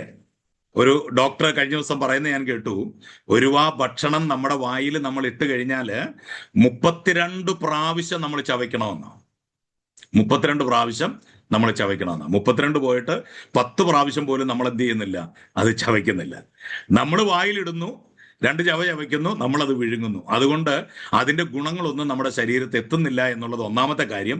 രണ്ടാമത്തെ കാര്യം, ആ ഭക്ഷണത്തിന്റെ യഥാർത്ഥ രുചി നമ്മൾ അറിയുന്നില്ല എന്നുള്ളതും ഒരു കാര്യമാണ്. ഇതുപോലെയാണ് പലരും ബൈബിൾ പഠിക്കുന്നത്, ബൈബിൾ വായിക്കുന്നത്.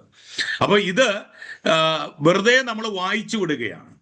ചിലർ അങ്ങനെയാണ് ചിന്തിക്കുന്നത്. ബൈബിൾ വെറുതെ വായിച്ചു വിട്ടാൽ എന്തോ അനുഗ്രഹം കിട്ടും എന്ന് ചിന്തിക്കുന്ന ആളുകളുണ്ട്. ബൈബിൾ വെറുതെ വായിച്ചു വിടരുത്. ഇതിനെ ബൈബിളിന്റെ വെറുതെ വായിച്ചു വിടാനുള്ള ഒരു പുസ്തകമല്ല. നമ്മുടെ ജീവിതത്തിൽ അത് വചനങ്ങൾ പഠിച്ച് അത് നമ്മൾ അഭ്യസിക്കണം. അതാണ് ദൈവം ആഗ്രഹിക്കുന്നത്. ഈ ബൈബിളിലെ ഓരോ വചനങ്ങളും നമ്മൾ പഠിക്കുകയും അത് നമ്മൾ ജീവിതത്തിൽ പ്രാക്ടിക്കലായി ചെയ്യുകയും ചെയ്യണം. ഇതാണ് ദൈവം നമ്മളെക്കുറിച്ച് ആഗ്രഹിക്കുന്നത്. നാം കഴിക്കുന്ന ആഹാരം ദഹിച്ച് നമ്മുടെ ശരീരത്തിന്റെ ഭാഗമായി തീരേണ്ടതുപോലെ വേദപുസ്തകവും നമ്മുടെ ആത്മീയ ജീവിതത്തെ പുഷ്ടിപ്പെടുത്തേണ്ടതാണ്. നമുക്കറിയാം, നമ്മൾ കഴിക്കുന്ന ഭക്ഷണങ്ങളാണ് നമ്മളെ നിലനിർത്തുന്നത്, നമ്മുടെ ശരീരത്തെ പുഷ്ടിപ്പെടുത്തുന്നത്, അല്ലേ? നമുക്ക് വണ്ണം കുറഞ്ഞവർക്ക് വണ്ണം വെക്കണമെന്ന് ആഗ്രഹം, വണ്ണം വെച്ചവർക്ക് വണ്ണം കുറയണമെന്ന് ആഗ്രഹം, അല്ലെ? ഇതെല്ലാം ഭക്ഷണം വെച്ചിട്ടാണ് നമ്മൾ ക്രമീകരിക്കുന്നത്. വണ്ണം കുറഞ്ഞവര്, ക്ഷീണിച്ചിരിക്കുന്നവരോട് നമ്മൾ പറയും, നന്നായിട്ട് ഭക്ഷണമൊക്കെ കഴിക്കണം കേട്ടോ, നല്ല ഭക്ഷണങ്ങളൊക്കെ കഴിക്കണം. എന്താ? ഈ കഴിക്കുന്ന ഭക്ഷണമാണ് അവരുടെ ശരീരത്തിന് പുഷ്ടി ഉണ്ടാക്കുന്നത്. ഇനി ഒത്തിരി വണ്ണമൊക്കെ വെച്ചിരിക്കുന്നവരോട് സാധാരണ പറയുന്നത് എന്താണ്? ഭക്ഷണം കുറയ്ക്കണം, ഇത് ഓവർ ആകുന്നുണ്ട്, അതുകൊണ്ടാണ് ശരീരം വണ്ണം വെക്കുന്നത് എന്ന് നമ്മൾ പറയുന്നത് പോലെ നമ്മൾ കഴിക്കുന്ന ഭക്ഷണം നമ്മുടെ ശരീരത്തിന്റെ വളർച്ചയെ നിയന്ത്രിക്കുന്നത് പോലെ നമ്മൾ പഠിക്കുന്ന, നമ്മൾ ഗ്രഹിക്കുന്ന ദൈവത്തിന്റെ വചനമാണ് നമ്മുടെ ആത്മീക ജീവിതത്തെ പുഷ്ടിപ്പെടുത്തേണ്ടത്. നമുക്കറിയാം, അപ്പോസ്തലനായ പൗലൂസിന്റെ ഭാഷയിൽ പറഞ്ഞാല് ഒരു വ്യക്തി എന്ന് പറയുന്നത് 2 മനുഷ്യരാണ്. 2 മനുഷ്യരാണ്. പൗലൂസ് പറയുന്നു, അകമേയുള്ള മനുഷ്യൻ 1, 2 പുറമേയുള്ള മനുഷ്യൻ. പൗലൂസ് പറയുക, ഞങ്ങളുടെ പുറമേയുള്ള മനുഷ്യൻ ക്ഷയിച്ചു പോയാലും ഞങ്ങളുടെ അകമേയുള്ള മനുഷ്യൻ നാൾക്ക് നാൾ ശക്തിപ്പെടുന്നു. അപ്പോൾ ഒരു വ്യക്തി എന്ന് പറയുന്നത് 2 മനുഷ്യർ അടങ്ങിയിരിക്കുന്നതാണ്. അകത്തെ മനുഷ്യനുമുണ്ട്, പുറത്തെ മനുഷ്യനുമുണ്ട്. ഈ 2 മനുഷ്യനും ഭക്ഷണം കഴിക്കണം. നിലനിൽക്കണമെങ്കിൽ 2 മനുഷ്യനും ഭക്ഷണം കിട്ടിയേ പറ്റത്തുള്ളൂ. പുറമേയുള്ള മനുഷ്യന് ജീവിക്കാനുള്ള ഭക്ഷണം എന്തൊക്കെയാ നമുക്കറിയാം. നമുക്ക് കേരളക്കാർക്ക് നല്ല ചോറും സാമ്പാറും മീൻകറിയും, അല്ലേ? പൊറോട്ടയും ബീഫും. ഇനി കുറച്ചും കൂടെ മുൻപോട്ട് വന്നു കഴിഞ്ഞാല് കുറച്ചുകൂടെ ആളുകളിലേക്ക്, അല്ലെങ്കിൽ ഇന്നത്തെ പുതിയ ജനറേഷനിലേക്ക് വന്നു കഴിഞ്ഞാല് നമ്മൾ പറയും, എന്താ പറയുന്നത്, ഫ്രൈഡ് ചിക്കൻ, അല്ലേ? അതുപോലെ തന്നെ തന്തൂരി. ഇതൊക്കെ എന്തിനുള്ളതാണ്? നമ്മുടെ ശരീരത്തെ പുഷ്ടിപ്പെടുത്താൻ വേണ്ടിയുള്ളതാണ്. ഇത് നമ്മൾ കഴിക്കുമ്പോ നമ്മുടെ ശരീരത്തില് അത് ജീവനാക്കുകയാണ്. അത് പുറമേയുള്ള മനുഷ്യ ശരീരത്തില് അത് ജീവനാകുകയാണ്. എന്നാല് അകത്തൊരു മനുഷ്യനുണ്ടല്ലോ. പൗലോസ് പറയുന്നു, പുറമേ ഒരു മനുഷ്യനുണ്ട്, ഇതുപോലെ തന്നെ അകത്തൊരു മനുഷ്യനുണ്ട്. ഈ അകത്തെ മനുഷ്യനെ ജീവിപ്പിക്കാനായിട്ട് പൊറോട്ടയും ഇറച്ചിക്കും പറ്റത്തില്ല, ചോറിനും സാമ്പാറിനും മീൻകറിക്കും പറ്റത്തില്ല, ഈ ഭൂമിയിൽ കാണുന്ന ഒരു ഭക്ഷണത്തിനും കഴിയത്തില്ല. അകത്തെ മനുഷ്യനെ ബലപ്പെടുത്താൻ, അകത്തെ മനുഷ്യനെ ജീവിപ്പിക്കാൻ ദൈവത്തിന്റെ വചനമാകുന്ന ഭക്ഷണത്തിന് മാത്രമേ കഴിയത്തുള്ളൂ. അതുകൊണ്ട് യേശു പറഞ്ഞത്, മനുഷ്യൻ അപ്പം കൊണ്ട് മാത്രമല്ല ദൈവത്തിന്റെ വായിൽ നിന്ന് വരുന്ന സകല വചനം കൊണ്ടും ജീവിക്കുന്നു. അപ്പൊ അകത്തെ മനുഷ്യനെ ബലപ്പെടുത്തണമെങ്കിൽ ദൈവത്തിന്റെ വചനം ആവശ്യമാണ്. ഇന്ന് സംഭവിക്കുന്ന എന്താണ്? പുറമേയുള്ള മനുഷ്യൻ ഒരു 85-90 കിലോയിൽ ഇങ്ങനെ നിൽക്കും. അകത്തെ മനുഷ്യനോ, പണ്ട് നമ്മൾ പഠിച്ചിട്ടില്ലേ, സൊമാലിയയിലെ പട്ടണിക്കോലോ എന്നും പറഞ്ഞുകൊണ്ട് ഇസഡ് പോലെ നിൽക്കുന്ന ഒരു കൊച്ചനെ. ഈ പരുവത്തിലാണ് അകത്തെ മനുഷ്യൻ ഇരിക്കുന്നത്. അതുകൊണ്ട് എന്താ സംഭവിക്കുന്നത്? ചെറിയൊരു നിസാര പ്രശ്നം വരുമ്പോ ഇവൻ പടച്ച് താഴെ വീഴും. എന്നിട്ട് ഇവൻ പറയും, ക്രിസ്ത്യാനികളൊന്നും ശരിയല്ല, ദൈവമക്കളൊന്നും ശരിയല്ല, ഇവിടെ ആരും ശരിയല്ല, പിന്നെ ആരാ ശരിയുള്ള? ഇയാൾ മാത്രമാണോ ശരി? അപ്പൊ എന്തുകൊണ്ടാണ് ഇങ്ങനെ പറയുന്നത്? ഇത് പറയുന്നതിന്റെ പിന്നിലെ കാരണം ഇതാണ്, ഇദ്ദേഹത്തിന്റെ അകത്തെ മനുഷ്യന് ബലമില്ല. യേശു പറഞ്ഞില്ലേ, എന്റെ ഈ വചനങ്ങളെ കേട്ട് പ്രമാണിക്കുന്നവനൊക്കെയും പാറമേൽ അടിസ്ഥാനമിട്ട് വീട് പണിത ബുദ്ധിയുള്ള മനുഷ്യനോട് തുല്യനാകും. ബുദ്ധിയുള്ള മനുഷ്യനോട് തുല്യനാകും. എന്താ കാര്യം? ഒരടിസ്ഥാനത്തെക്കുറിച്ച് മാത്രമല്ല ഇവിടെ പറയുന്നത്, രണ്ടടിസ്ഥാനത്തെക്കുറിച്ച് പറയുന്നുണ്ട്. ഒന്ന് പാറമേൽ അടിസ്ഥാനമിട്ടു, മറ്റൊന്ന് മണലിന്മേൽ അടിസ്ഥാനമിട്ടു. മണലിന്മേൽ അടിസ്ഥാനമിട്ടവന്റെ വീട് പണി പെട്ടെന്ന് കഴിഞ്ഞു, വളരെ പെട്ടെന്നായിരുന്നു. പക്ഷെ പാറമേൽ അടിസ്ഥാനമിട്ടവന്റെ പണി ഒരുപാട് താമസിച്ചു, ശരിക്കും സമയമെടുത്തു. ഓരോ കല്ലുകളും എടുത്തു, അത് ഷെയ്പ്പാക്കി ഒരു കല്ല് മറ്റൊരു കല്ലിനോട് ചേരുന്നത് പോലെയുള്ള ഒരു ഷെയ്പ്പിലേക്ക് അതിനെ കൊണ്ടുവന്നു. എന്നിട്ട് ഈ കല്ലുകൾ ചേർത്തടുക്കി വെച്ചു. അങ്ങനെ ഒരുപാട് കല്ലുകൾ ചേർത്ത് കഴിഞ്ഞപ്പോൾ അതൊരു അടിത്തറയായി മാറി, അതൊരടിസ്ഥാനമായി മാറി. അങ്ങനെ സമയമെടുത്ത് ഇവർ രണ്ടു കൂട്ടരും, ഒരാള് പെട്ടെന്ന് വീട് പണിതു, ഒരാള് സമയമെടുത്ത് വീട് പണിതു. സമയമെടുത്ത് വീട് പണിതയാൾ ആരാണ്? പാറമേൽ അടിസ്ഥാനമിട്ടയാളാണ്. എന്നാൽ കുറച്ചു നാൾ കഴിഞ്ഞപ്പോൾ വൻമഴ പെയ്യാൻ തുടങ്ങി, നദികൾ പൊങ്ങാൻ തുടങ്ങി, അതിലെ വെള്ളം ഇരച്ച് കയറാൻ തുടങ്ങി, പ്രതിസന്ധികൾ ഓരോന്നോരോന്നായി ജീവിതത്തിൽ കടന്നു വരാൻ തുടങ്ങി. നമുക്കറിയാം, മനുഷ്യ ജീവിതം എപ്പോഴും സന്തോഷകരമായിരിക്കില്ല. മനുഷ്യ ജീവിതം എപ്പോഴും നല്ല ഒരു നിലയിൽ മുൻപോട്ട് പോകണമെന്ന് നമുക്ക് ചിന്തിക്കാനും കഴിയില്ല. പ്രതിസന്ധികൾ വരാം, ഭാരങ്ങൾ വരാം, തകർച്ചകൾ വരാം, ഒറ്റപ്പെടലുകൾ വരാം, നിരാശാജനകമായ ജീവിതങ്ങൾ വരാം, കൂടെയുള്ളവർ നമ്മളെ കുറ്റപ്പെടുത്തുന്ന അനുഭവങ്ങൾ വരാം, കൂടെയുള്ളവർ തള്ളിക്കളയുന്ന അനുഭവങ്ങൾ വരാം. ജീവിതത്തിന്റെ വ്യത്യസ്തമായ അനുഭവങ്ങളിലൂടെ കടന്നു പോകുമ്പോൾ നമ്മൾ വീണു പോകാതെ ഇരിക്കണമെങ്കിൽ ദൈവത്തിന്റെ വചനമാകുന്ന പാറമേൽ അടിസ്ഥാനമിട്ട് വീട് പണിയുന്ന ബുദ്ധിയുള്ള മനുഷ്യനെ പോലെ നമ്മളായിത്തീരണം. എങ്കിൽ മാത്രമേ നമ്മൾ വീണു പോകാതെ ഇരിക്കുകയുള്ളൂ. അപ്പോൾ അകത്തെ മനുഷ്യനെ നമ്മൾ പുഷ്ടിപ്പെടുത്തണം. അകത്തെ മനുഷ്യനെ പുഷ്ടിപ്പെടുത്തണമെങ്കിൽ ദൈവത്തിന്റെ വചനത്തിന് മാത്രമേ കഴിയത്തുള്ളൂ. എബ്രായ ലേഖനം 4-ാം അധ്യായത്തിൽ നമ്മൾ വായിക്കുന്നുണ്ട്, ദൈവത്തിന്റെ വചനം ജീവനും ചൈതന്യമുള്ളതും ഇരുവായ്ത്തലയുള്ള ഏതു വാളിനേക്കാൾ മൂർച്ചയേറിയതും പ്രാണനെയും ആത്മാവിനെയും സന്ധി മജ്ജകളെയും വേർപിടിവിക്കും വരെ തുളച്ചു ചെല്ലുന്നതുമാകുന്നു. അതായത് അവിടെ വരെ എത്താൻ പ്രാപ്തിയുള്ള ഒരേ ഒരു ഭക്ഷണമേ ഉള്ളൂ, അത് ദൈവത്തിന്റെ വചനമാണ് എന്നുള്ള കാര്യവും നമ്മൾ തിരിച്ചറിയണം. അപ്പൊ നമ്മുടെ ആത്മീക ജീവിതത്തെ പുഷ്ടിപ്പെടുത്താൻ ദൈവത്തിന്റെ വചനത്തിന് സാധിക്കും. വേദപുസ്തകം ദൈവത്തിന്റെ വചനമാണ്. അതുകൊണ്ട് പ്രകൃതി നിയമങ്ങൾക്ക് അധീനരായി നാം ജീവിക്കേണ്ടതുപോലെ തന്നെ ബൈബിളിൽ വെളിപ്പെടുത്തിയിരിക്കുന്ന ആത്മീക നിയമങ്ങൾക്കും നാം കീഴ്പ്പെട്ടിരിക്കേണ്ടവരാണ്. അതായത് ഈ ഭൂമിയിലെ നിയമങ്ങൾ അല്ലെങ്കിൽ പ്രകൃതി നിയമങ്ങൾ നമ്മൾ അനുസരിക്കണം. കാരണം നമ്മൾ ഭൂമിയിൽ ജീവിക്കുമ്പോൾ പ്രകൃതി നിയമങ്ങൾ അനുസരിച്ചേ നമുക്ക് ജീവിക്കാൻ കഴിയത്തുള്ളൂ.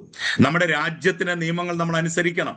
ഇതുപോലെ തന്നെ ആത്മീക നിയമങ്ങളും നമ്മൾ അനുസരിക്കണം. ആത്മീക നിയമങ്ങൾക്കും നമ്മൾ കീഴ്പ്പെട്ടിരിക്കണം. ഭൂമിയുടെ ആകർഷണ ശക്തിയെ വെല്ലുവിളിച്ചുകൊണ്ട് ആർക്കും ജീവിക്കാൻ സാധിക്കത്തില്ലല്ലോ, അല്ലെ? ഭൂമിയുടെ ആകർഷണ ശക്തിയെ വെല്ലുവിളിച്ചുകൊണ്ട് ആർക്കെങ്കിലും ജീവിക്കാൻ കഴിയുമോ? ഞാൻ ആകാശത്ത് കൊണ്ട് വീട് വെക്കുമെന്ന് ആർക്കെങ്കിലും പറയാൻ പറ്റുമോ? പറ്റില്ല, അത് നടക്കില്ല. അത് പ്രകൃതിക്കൊരു നിയമമുണ്ട്. ആ നിയമം അനുസരിച്ചേ നമുക്കിവിടെ ജീവിക്കാനായിട്ട് സാധിക്കത്തുള്ളൂ, അല്ലെ? അപ്പൊ അതുപോലെ തന്നെയാണ് ദൈവത്തിന്റെ വചനം നമ്മുടെ ജീവിതത്തിൽ എത്രമാത്രം പ്രാധാന്യമുള്ളതാണെന്ന് എത്ര ഊന്നി പറഞ്ഞാലും മതിയാകുകയില്ല. ദൈവവചനത്തെ സ്വർണം ഖനനം ചെയ്യുന്നതിനോട് താരതമ്യപ്പെടുത്താവുന്നതാണ്. അതായത് സ്വർണം കുഴിച്ചെടുക്കുന്നതിനോട് ദൈവവചനത്തെ താരതമ്യപ്പെടുത്താവുന്നതാണ്. അധികം പ്രയത്നമെടുക്കാത്ത ഓളപ്പരപ്പിൽ തപ്പിക്കൊണ്ടിരിക്കുന്ന ആളുകൾക്ക് അല്പം സ്വർണത്തരി മാത്രമേ കിട്ടത്തുള്ളൂ. അതായത് ഇതിന്റെ പിന്നിൽ അധ്വാനിക്കാത്തവർക്ക് ചെറിയ ചെറിയ സ്വർണത്തരികൾ മാത്രമേ കിട്ടത്തുള്ളൂ. ചിലരെ കണ്ടിട്ടില്ലേ? അവർക്ക് അവരുടേതായ ഒരു വേഷൻ ബൈബിൾ അവരുണ്ടാക്കി വെച്ചിരിക്കുക. ഏതാ? അവർക്ക് വിടുതലിന് വേണ്ടി, അവർക്ക് സൗഖ്യത്തിന് വേണ്ടി, അവർക്ക് ആശ്വാസത്തിന് വേണ്ടി, അവരുടെ ഭയം മാറിപ്പോകാൻ വേണ്ടി മാത്രമായി 66 പുസ്തകങ്ങളിൽ നിന്ന് കുറച്ച് വാക്യങ്ങൾ മാത്രം അവരെടുത്തു മാറ്റി വെച്ചിട്ട് അതാണ് അവരുടെ വേഷൻ ബൈബിൾ. അത് മാത്രം മതി അവർക്ക് അത് മാത്രം പഠിച്ചാൽ മതി, അത് മാത്രം അറിഞ്ഞാൽ മതി. എന്നാൽ 66 പുസ്തകങ്ങളും ആഴത്തിൽ നമ്മൾ പഠിക്കുകയും ഗ്രഹിക്കുകയും ചെയ്തെങ്കിൽ മാത്രമേ മൂല്യമുള്ളതിനെ നമുക്ക് അതിൽ നിന്ന് ലഭിക്കുവാൻ സാധിക്കത്തുള്ളൂ. അപ്പോൾ ഈ ഓളപ്പരപ്പിൽ പരതിയാൽ അല്പ സ്വർണ്ണത്തരി മാത്രമേ നമുക്ക് ലഭിക്കത്തുള്ളൂ. എന്നാൽ ആഴത്തിൽ കുഴിക്കാൻ നമ്മൾ ശ്രമിച്ചാൽ നമ്മുടെ പ്രയത്നങ്ങൾക്കനുസൃതമായ പ്രതിഫലം ലഭിക്കാനിടയായിത്തീരും. ഇത് സ്വർണം ഖനനം ചെയ്തെടുക്കുന്ന പോലെയാണ്, സ്വർണം കുഴിച്ചെടുക്കുന്നത് പോലെയാണ്. നമ്മൾ ആഴത്തിൽ കുഴിവെട്ടി ആഴത്തിലേക്ക് ഇറങ്ങിച്ചെന്നാൽ അത് ആഴത്തിൽ നമുക്ക് എന്ത് ചെയ്യാൻ പറ്റും? അതിന്റെ വലിയ മൂല്യമുള്ള സ്വർണം നമുക്ക് ലഭിക്കാനിടയായിത്തീരും. അല്ലാതെ ഇതിന്റെ മുകളിൽ ഇങ്ങനെ തപ്പിക്കൊണ്ടിരുന്നാല് ചെറിയ സ്വർണ്ണത്തരികൾ മാത്രമേ നമുക്ക് ലഭിക്കത്തുള്ളൂ. നമ്മൾ ചിന്തിക്കണം, ഞാൻ ചെറിയ സ്വർണ്ണത്തരിയുമായിട്ട് നടക്കുന്നവനാണോ അതോ വലിയ സ്വർണ്ണക്കട്ടകൾ അല്ലെങ്കിൽ ഈ വലിയ നിധി കണ്ടെത്തിയവനാണോ എന്ന് നമ്മൾ ചിന്തിക്കണം. ഇതുപോലെ തന്നെയാണ് ബൈബിൾ പഠനവും. അതിലെ ആഴത്തിലുള്ള സത്യങ്ങൾ മനസ്സിലാക്കുമ്പോൾ മാത്രമാണ് ഏറ്റവും ശ്രേഷ്ഠമായത് നമുക്ക് ലഭ്യമായി തീരുകയുള്ളൂ. ഇനി നമ്മൾ ചിന്തിക്കാൻ പോകുന്ന ബൈബിൾ പഠിക്കാനുള്ള ശരിയായ വഴി എന്താണ്? പലരും ചോദിക്കുന്ന ഒരു ചോദ്യമാണ്, ബൈബിൾ എങ്ങനെയാണ് പഠിക്കുന്നത്? ബൈബിൾ പഠിക്കാനുള്ള ശരിയായ വഴി എന്താണ്? ബൈബിൾ എന്ത് പഠിപ്പിക്കുന്നു എന്നും ഓരോ വേദഭാഗത്തിന്റെ അർത്ഥം വ്യക്തമായി ഗ്രഹിക്കുക, വ്യക്തമായി മനസ്സിലാക്കുക എന്നതും ഓരോ വിശ്വാസിയുടെയും പ്രധാന കർത്തവ്യമാണ്. ബൈബിൾ എന്താണ്? ഓരോ വേദഭാഗത്തിന്റെ അർത്ഥം വ്യക്തമായി അവരെന്ത് ചെയ്യണം? ഗ്രഹിക്കണം, വ്യക്തമായി അവരെ മനസ്സിലാക്കണം. ഇത് ഓരോ വിശ്വാസിയുടെയും അല്ലെങ്കിൽ ഓരോ ക്രിസ്ത്യാനിയുടെയും പ്രധാന കർത്തവ്യമാണ്. വേദപുസ്തകം വായിക്കുക മാത്രം ചെയ്താൽ മതി എന്ന് ദൈവം നമ്മളോട് പറയുന്നില്ല. ചിലർ പറയുന്നത് ഇത് ചുമ്മാ അങ്ങ് വായിച്ചു വിട്ടാൽ മതി എന്നാ. ഇതങ്ങനെ വായിച്ചു വിടേണ്ട ഒരു പുസ്തകമല്ല. സത്യവചനത്തെ ശരിയായി കൈകാര്യം ചെയ്യാൻ സാധിക്കത്തക്കവണ്ണം നമ്മളത് പഠിച്ചിരിക്കണം. ബൈബിളിനെ കൃത്യമായി കൈകാര്യം ചെയ്യാനായിട്ട് നമ്മൾ എന്ത് ചെയ്യണം? ദൈവത്തിന്റെ വചനം പഠിച്ചിരിക്കണം. ഇത് ദൈവം ആഗ്രഹിക്കുന്ന കാര്യമാണ്. ദൈവത്തിന്റെ വചനവും അത് തന്നെയാണ് പറയുന്നത്. 2 തിമോത്തിയോസ് 2:15 വളരെ വ്യക്തമായിട്ട് ദൈവത്തിന്റെ വചനം നമ്മളെ പഠിപ്പിക്കുന്നുണ്ട്. ബൈബിൾ ശരിയായി പഠിക്കുന്നതിന് കഠിന പ്രയത്നം ആവശ്യമാണ്, അല്ലെ? നമ്മള് അലസതയോടെ ബൈബിൾ പഠിക്കാൻ ഇരിക്കുകയേ ചെയ്യരുത്. അലസതയോടെ ബൈബിൾ പഠിക്കാൻ നമ്മൾ ശ്രമിക്കരുത്. അങ്ങനെ ശ്രമിച്ചാൽ നമുക്കിത് പഠിക്കാൻ കഴിയത്തില്ല. ദ്രുതഗതിയിൽ ഓടിച്ചു വായിച്ചു വിട്ടാൽ പലപ്പോഴും തെറ്റായ നിഗമനങ്ങളിൽ നമ്മൾ എത്തിച്ചേരും. അതുകൊണ്ട് ദൈവത്തിന്റെ വചനത്തെ ശരിയായ അർത്ഥം എന്താണ് എന്ന് മനസ്സിലാക്കാൻ ഉതകുന്ന സിദ്ധാന്തങ്ങൾ എന്തൊക്കെയാണ് എന്ന് അറിഞ്ഞിരിക്കേണ്ടത് വളരെ ആവശ്യമാണ്. ആദ്യമായിട്ട് ദൈവവചനം മനസ്സിലാക്കാൻ കൃപ ലഭിക്കേണ്ടതിന് പരിശുദ്ധാത്മാവിനോട് പ്രാർത്ഥിക്കേണ്ടത് ഒരു വേദവിദ്യാർത്ഥിയുടെ കടമയാണ്. ആദ്യമായി ദൈവവചനത്തിന് മുൻപാകെ നമ്മൾ ഇരിക്കുമ്പോൾ, നമ്മളൊന്ന് പഠിക്കാൻ ആഗ്രഹിക്കുമ്പോൾ, ഗ്രഹിക്കാൻ ആഗ്രഹിക്കുമ്പോൾ നിങ്ങൾ പ്രാർത്ഥിക്കണം. പരിശുദ്ധാത്മാവിനോട് പറയണം. എന്ത് പറയണം? വചനം എഴുതപ്പെട്ടതുപോലെ തന്നെ മനസ്സിലാക്കാനുള്ള കൃപ എനിക്ക് തരണേ എന്ന് പ്രാർത്ഥിക്കണം. കാരണം എന്താണ്? ഇത് പരിശുദ്ധാത്മാവിനാൽ വിരചിതമാണ് വേദപുസ്തകം. അതുകൊണ്ട് തന്നെ ആ പരിശുദ്ധാത്മാവിന്റെ സഹായം നമ്മൾ ആവശ്യപ്പെടണം. ഇത് എഴുതപ്പെട്ട വ്യക്തിയോട് തന്നെ, ഇത് എഴുതിയ വ്യക്തിയോട് തന്നെ നമ്മൾ ഈ കാര്യങ്ങൾ ചോദിക്കുമ്പോൾ നമുക്ക് ക്ലിയർ ആയിട്ട് വ്യക്തമായിട്ടുള്ള ഉത്തരം നമുക്ക് കിട്ടും, അല്ലെ? വചനം പറയുക, സത്യത്തിന്റെ ആത്മാവ് വരുമ്പോൾ അവൻ നിങ്ങളെ സകല സത്യത്തിലും വഴി നടത്തും. യേശു പറഞ്ഞതാണ്. സത്യത്തിന്റെ ആത്മാവ് ആരാണ്? പരിശുദ്ധാത്മാവാണ്. പരിശുദ്ധാത്മാവ് വരുമ്പോൾ അവൻ നിങ്ങളെ സകല സത്യത്തിലും വഴി നടത്തും. അവൻ സ്വന്തമായി സംസാരിക്കാതെ കേൾക്കുന്നത് സംസാരിക്കുകയും വരുവാനുള്ളത് നിങ്ങൾക്ക് അറിയിച്ചു തരികയും ചെയ്യും. കണ്ടോ? ഇത് യേശു പറഞ്ഞ പദവാ കേട്ടോ. യോഹന്നാൻ 16:13 യേശു പറഞ്ഞ കാര്യ. എന്താ? സത്യത്തിന്റെ ആത്മാവ് വരുമ്പോൾ അവൻ നിങ്ങളെ സകല സത്യത്തിലും വഴി നടത്തും. അവൻ സ്വന്തമായി സംസാരിക്കാതെ കേൾക്കുന്നത് സംസാരിക്കുകയും വരുവാനുള്ളത് നിങ്ങൾക്ക് അറിയിച്ചു തരികയും ചെയ്യും. അതായത് പിതാവിൽ നിന്ന് നേരിട്ട് പ്രാപിച്ച് അത് പരിശുദ്ധാത്മാവ് നമുക്ക് എത്തിച്ചു തരുമെന്ന് മാത്രമല്ല, വരുവാനുള്ള കാര്യങ്ങൾ നമ്മെ അറിയിക്കുകയും ചെയ്യും. അതായത് നമ്മളെ പ്രവാചകന്മാരാക്കും. ദൈവത്തിന്റെ വചനം നമ്മൾ പഠിക്കുന്നതിലൂടെ നമ്മളെ എന്ത് ചെയ്യും? വരുവാനുള്ള കാര്യങ്ങൾ നമുക്ക് പറഞ്ഞു തരികയും ചെയ്യും. ഇത് പരിശുദ്ധാത്മാവിന്റെ കർത്തവ്യത്തിൽ കർത്താവ് പറഞ്ഞിട്ടുള്ള കാര്യമാണ്. തിരുവചനം എഴുതിയവർക്ക് അതെഴുതുവാൻ കൃപ കൊടുത്തതുപോലെ തന്നെ അത് മനസ്സിലാക്കുവാനും പരിശുദ്ധാത്മാവ് നമ്മെ സഹായിക്കും. ഇതെഴുതാൻ ചില ആളുകളെ ദൈവം നിയോഗിച്ചു. നമ്മളതെല്ലാം കഴിഞ്ഞ ക്ലാസ്സുകളിൽ പഠിച്ചതാണ്. 40ഓളം എഴുത്തുകാരാണ് വേദപുസ്തകം എഴുതിയിരിക്കുന്നതെന്ന് നമ്മൾ പഠിച്ചതാണ്. ഇവരാരും ഭയങ്കര ബുദ്ധിയുടെ നിറകുടങ്ങളായിരുന്നവരല്ല. ഇവരെല്ലാം വലിയ പഠിപ്പുള്ളവരായിരുന്നില്ല.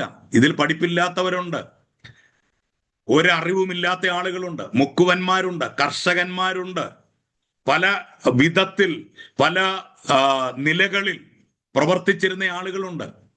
അവരെ ഈ ദൈവത്തിന്റെ വചനം എഴുതുവാൻ പ്രേരിപ്പിച്ചതും ഇവരെ കൊണ്ട് എഴുതിച്ചതും ദൈവമാണ്, അല്ലെങ്കിൽ പരിശുദ്ധാത്മാവാണ്. ആ പരിശുദ്ധാത്മാവിനോട് തന്നെ നമ്മൾ ആവശ്യപ്പെടണം, പരിശുദ്ധാത്മാവെ എനിക്കിത് വെളിപ്പെടുത്തി തരണം.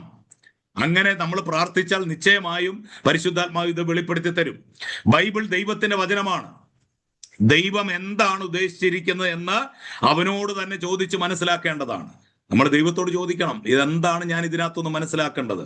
കാരണം ഇത് ദൈവത്തിന്റെ വചനമാണ്, ഇതിന്റെ ഉത്തരവാദി ദൈവമാണ്. ഈ പുസ്തകം നമ്മുടെ കയ്യിൽ തന്ന ദൈവമാണ്. അതുകൊണ്ട് ദൈവത്തോട് നമ്മൾ ചോദിക്കണം.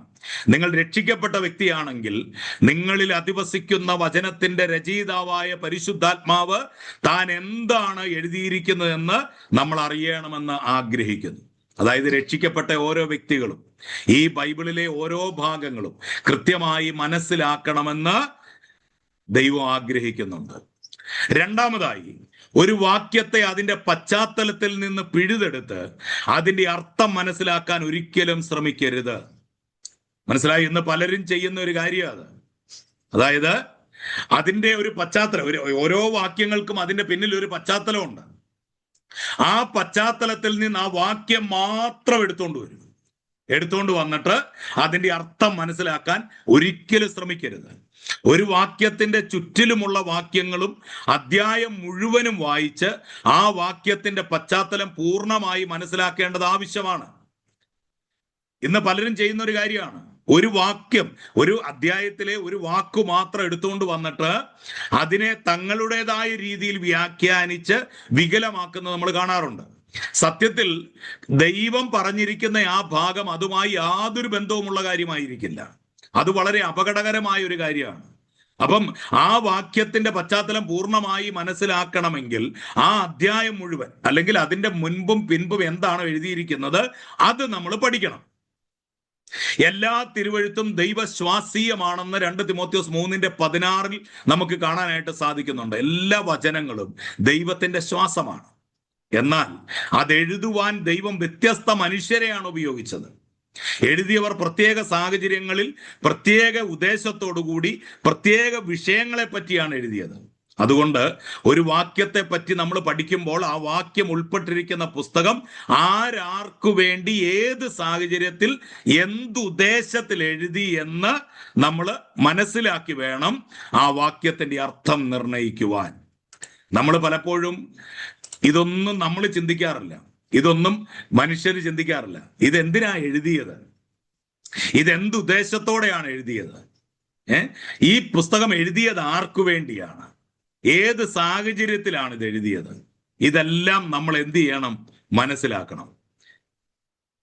ഒരു വാക്യത്തിന്റെ അർത്ഥം നിർണയിക്കാൻ ഭാഷയുടെ ശൈലിയും വ്യാകരണവും ഉപയോഗിച്ചിരിക്കുന്ന വാക്കുകളും പ്രത്യേകം ശ്രദ്ധിക്കേണ്ടതാണ്, അല്ലേ? ഈ ഭാഷ എന്ന് പറയുന്നത് നമ്മൾ ഒരു സന്ദേശം ഒരാളിലേക്ക് എത്തിക്കുക എന്നുള്ളതാണ് ഭാഷയുടെ യഥാർത്ഥ അർത്ഥം. നമ്മുടെ ഹൃദയത്തിലുള്ള, നമ്മുടെ ഉള്ളിലുള്ള ഒരു ആശയത്തെ മറ്റൊരാളിലേക്ക് നമുക്ക് എങ്ങനെ എത്തിക്കാൻ സാധിക്കും, അതാണ് ഒരു ഭാഷ.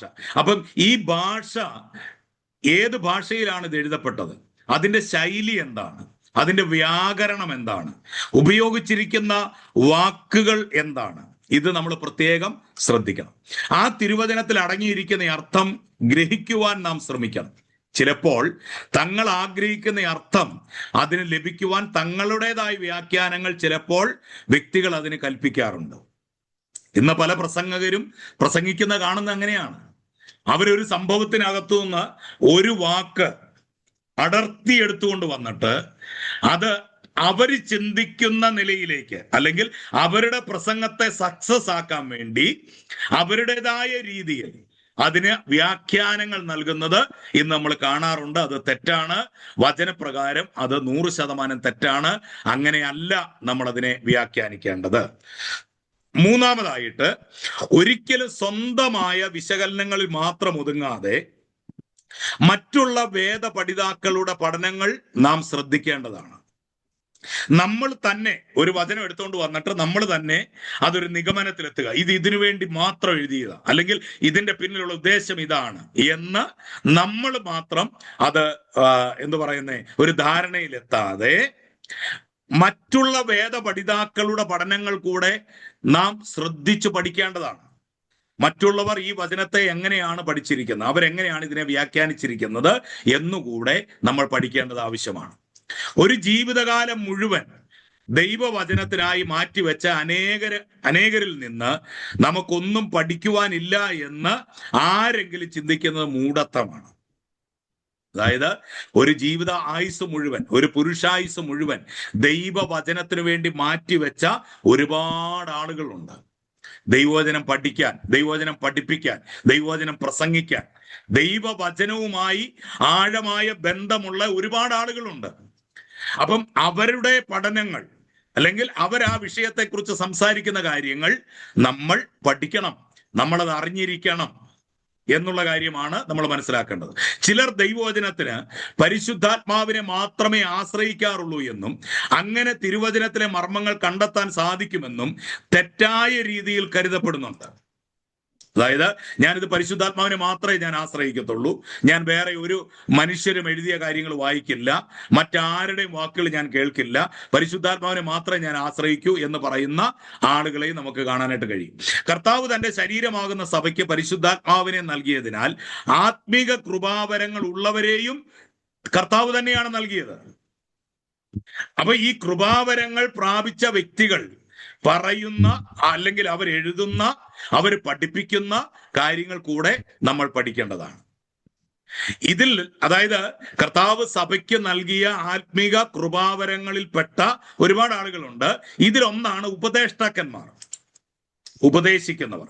നമ്മളതിനെ ഉപദേശി എന്നൊക്കെ വിളിക്കുന്ന ഉപദേഷ്ടാക്കന്മാർ. ദൈവവചനം ശരിയായി പഠിപ്പിച്ച് നമ്മെ ക്രിസ്തുവിൽ വളർത്താൻ വേണ്ടിയാണ് സഭയ്ക്ക് ഉപദേഷ്ടാക്കന്മാരെ ദൈവം കൊടുത്തിരിക്കുന്നത് എന്നുള്ള കാര്യം മറക്കരുത്. മറ്റുള്ള വിശ്വാസികളുമായി സഹകരിച്ച് സത്യങ്ങൾ മനസ്സിലാക്കാൻ അന്യോന്യം സഹായിച്ച് മനസ്സിലാക്കിയ സത്യങ്ങൾ ജീവിതത്തിൽ പ്രായോഗികമാക്കാൻ നാം ഒരുമിച്ച് ശ്രമിക്കേണ്ടതാണ്. ഇത് ഒരാളെ കൊണ്ട് മാത്രം സാധിക്കുന്ന ഒരു കാര്യമല്ല, മറ്റു പലരുടെയും സഹായം നമുക്കിതിന് ആവശ്യമാണ്. എന്നോട് ചില നാളുകൾക്ക് മുൻപ് ഒരു ഒരു ഒരു പുതുതായി ശുശ്രൂഷയിലേക്ക് വന്ന ഒരു സഹോദരൻ ഇങ്ങനെ പറഞ്ഞു, ഞാനൊന്നും വായിക്കാറില്ല, ഞാനൊന്നും വായിക്കത്തില്ല, ഞാൻ സ്റ്റേജിലോട്ട് കയറി നിൽക്കുമ്പോൾ ഇങ്ങനെ പരിശുദ്ധാത്മാവ് തന്നുകൊണ്ടിരിക്കും. ഇദ്ദേഹം പഠിപ്പിക്കുന്നത് ഇത് തന്നെയാണ്, സ്റ്റേജിൽ നിന്ന് ഇദ്ദേഹം പഠിപ്പിക്കുന്നത് ഇത് തന്നെയാണ്.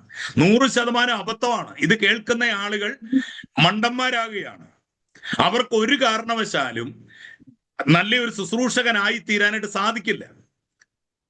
ഒരു പ്രസംഗകൻ അല്ലെങ്കിൽ ഒരു ശുശ്രൂഷകൻ അവൻ മറ്റുള്ള ദൈവദാസന്മാർ അല്ലെങ്കിൽ ജീവിതം മുഴുവൻ കർത്താവിന് വേണ്ടി മാറ്റിവെച്ച് ഒരു പുരുഷായുസ് മുഴുവൻ കർത്താവിന്റെ വചനം പഠിക്കാൻ അല്ലെങ്കിൽ പഠിപ്പിക്കാൻ, അതിലെ മാർമിക സത്യങ്ങൾ തിരിച്ചറിയാൻ വേണ്ടി അവരുടെ ജീവിതം അവർ മാറ്റിവെച്ച കർത്താവിന്റെ ദാസന്മാരുണ്ട്, ഉപദേഷ്ടാക്കന്മാരുണ്ട്. അവരുടെ വചനങ്ങൾ അല്ലെങ്കിൽ അവർ എഴുതിയ കാര്യങ്ങൾ, അവർ പഠിപ്പിക്കുന്ന കാര്യങ്ങൾ, ഇതൊക്കെ നമ്മൾ മനസ്സിലാക്കേണ്ടത് ആവശ്യമാണ് എന്നുകൂടെ നാം മനസ്സിലാക്കുക. അവസാനമായി, ശരിയായ രീതിയിൽ വചനം പഠിക്കുവാനും മനസ്സിലാക്കുവാനും വിനയത്തോടും പ്രാർത്ഥനയോടും കൂടെ പരിശുദ്ധാത്മാവിൽ ആശ്രയിക്കുക. കണ്ടോ, ഈ ശരിയായ രീതിയിൽ വചനം പഠിക്കാനും മനസ്സിലാക്കാനും വിനയത്തോടും പ്രാർത്ഥനയോടും കൂടെ പരിശുദ്ധാത്മാവിൽ ആശ്രയിക്കുക. നമ്മൾ വളരെ തിരിച്ചറിയേണ്ട ഒരു കാര്യമുണ്ട്. ഒരു ശുശ്രൂഷകൻ അല്ലെങ്കിൽ ഒരു ശുശ്രൂഷക എന്ന് പറഞ്ഞാൽ വളരെ വിനയത്തോടെ നിൽക്കേണ്ട ഒരാളാണ്. അല്ലാതെ വേദിയിൽ കയറി നിന്ന് കമാൻഡ് ചെയ്യുകയല്ല, അല്ലെങ്കിൽ ആളുകളെ അടിച്ചമർത്തി സംസാരിക്കുകയല്ല. തങ്ങളുടെ മുൻപിൽ ഇരിക്കുന്ന ആളുകൾ മണ്ടന്മാരാണെന്നും അവർക്ക് അറിവില്ലെന്നും ആ ഒരു നിലയിൽ ഇന്ന് പ്രസംഗിക്കുന്ന പലരെയും നമുക്ക് കാണാറുണ്ട്. ഒരിക്കലും അത് ചെയ്യരുത്. എത്രത്തോളം വിനയം നമ്മളിലേക്ക് നമുക്ക് കൊണ്ടുവരാൻ സാധിക്കുമോ അത്രത്തോളം വിനയം നമുക്ക് ആവശ്യമാണ്. അങ്ങനെ വിനയത്തോടും പ്രാർത്ഥനയോടും കൂടെ വേണം നമ്മൾ പരിശുദ്ധാത്മാവിൽ ആശ്രയിക്കാൻ. വചനം അതാത് സന്ദർഭങ്ങളിലും സാഹചര്യങ്ങളിലും നമ്മോട് സംസാരിക്കും എന്ന തിരിച്ചറിവോടെ ദൈവവചന പഠനം നടത്തുക. അതായത് നമ്മൾ പഠിക്കുന്ന ഈ വചനം നമ്മളോട് എന്ത് ചെയ്യും? സംസാരിക്കും, നമ്മളോട് ഇടപെടും എന്നുള്ള ബോധ്യത്തോടെ വേണം ദൈവത്തിന്റെ വചനം നമ്മൾ പഠിക്കാനായിട്ട്. അതുപോലെ ഭൂതവർത്തമാന കാലയളവുകളിൽ ശരിയായ രീതിയിൽ വചന പഠനം നടത്തുകയും നടത്തിക്കൊണ്ടിരിക്കുകയും ചെയ്യുന്ന വ്യക്തികളെയും അവരുടെ പ്രയത്നങ്ങളെയും ബഹുമാനിക്കുക. ഇത് നമ്മൾ ചെയ്യേണ്ട ഒരു കാര്യമാണ്. അതായത് കഴിഞ്ഞ കാലങ്ങളിലും ഇന്നത്തെ കാലത്തിലും അവര് എന്ത് ചെയ്യുകയാണ്? ശരിയായ രീതിയിൽ ദൈവവചനം പഠിക്കുകയും ദൈവവചനം പഠനം നടത്തിക്കൊണ്ടിരിക്കുകയും ചെയ്യുന്ന വ്യക്തികളെയും അവരുടെ പ്രയത്നങ്ങളെയും നമ്മൾ എന്ത് ചെയ്യണം? ബഹുമാനിക്കണം.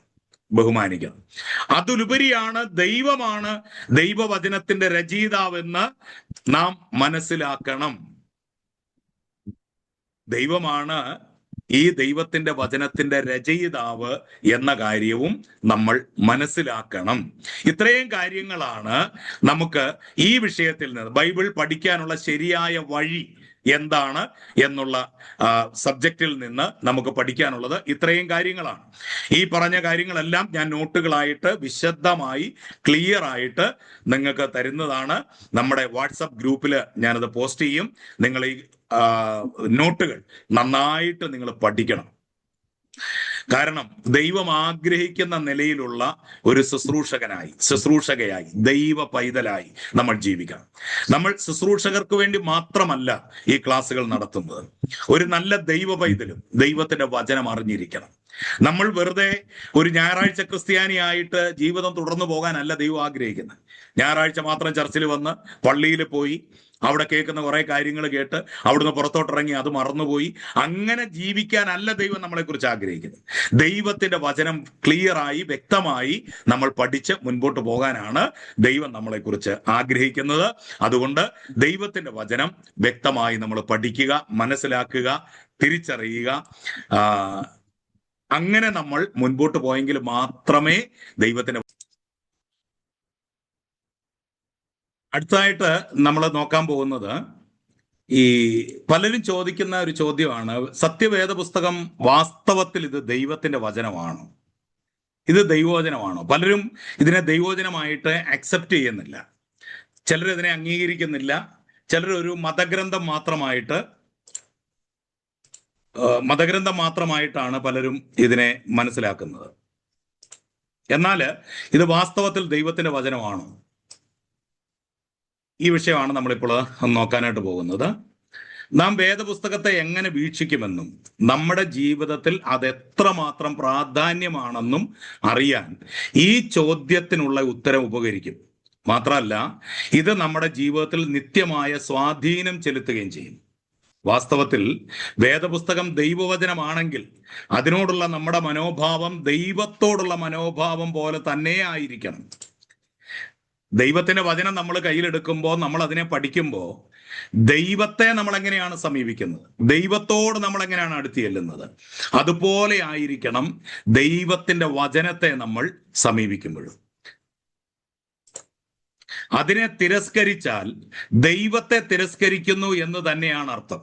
അതായത് ബൈബിൾ വചനങ്ങളെ നമ്മൾ തിരസ്കരിക്കുമ്പോൾ നമ്മൾ ദൈവത്തെ തന്നെ തിരസ്കരിക്കുന്നു എന്നതാണ് അതിന്റെ അർത്ഥം. ബൈബിൾ ദൈവത്തിന്റെ വചനമാണെങ്കിൽ നാം അതിനെ സ്നേഹിക്കണം. നമ്മൾ വചനത്തെ സ്നേഹിക്കണം, നമ്മൾ പഠിക്കണം, നമ്മൾ അനുസരിക്കണം.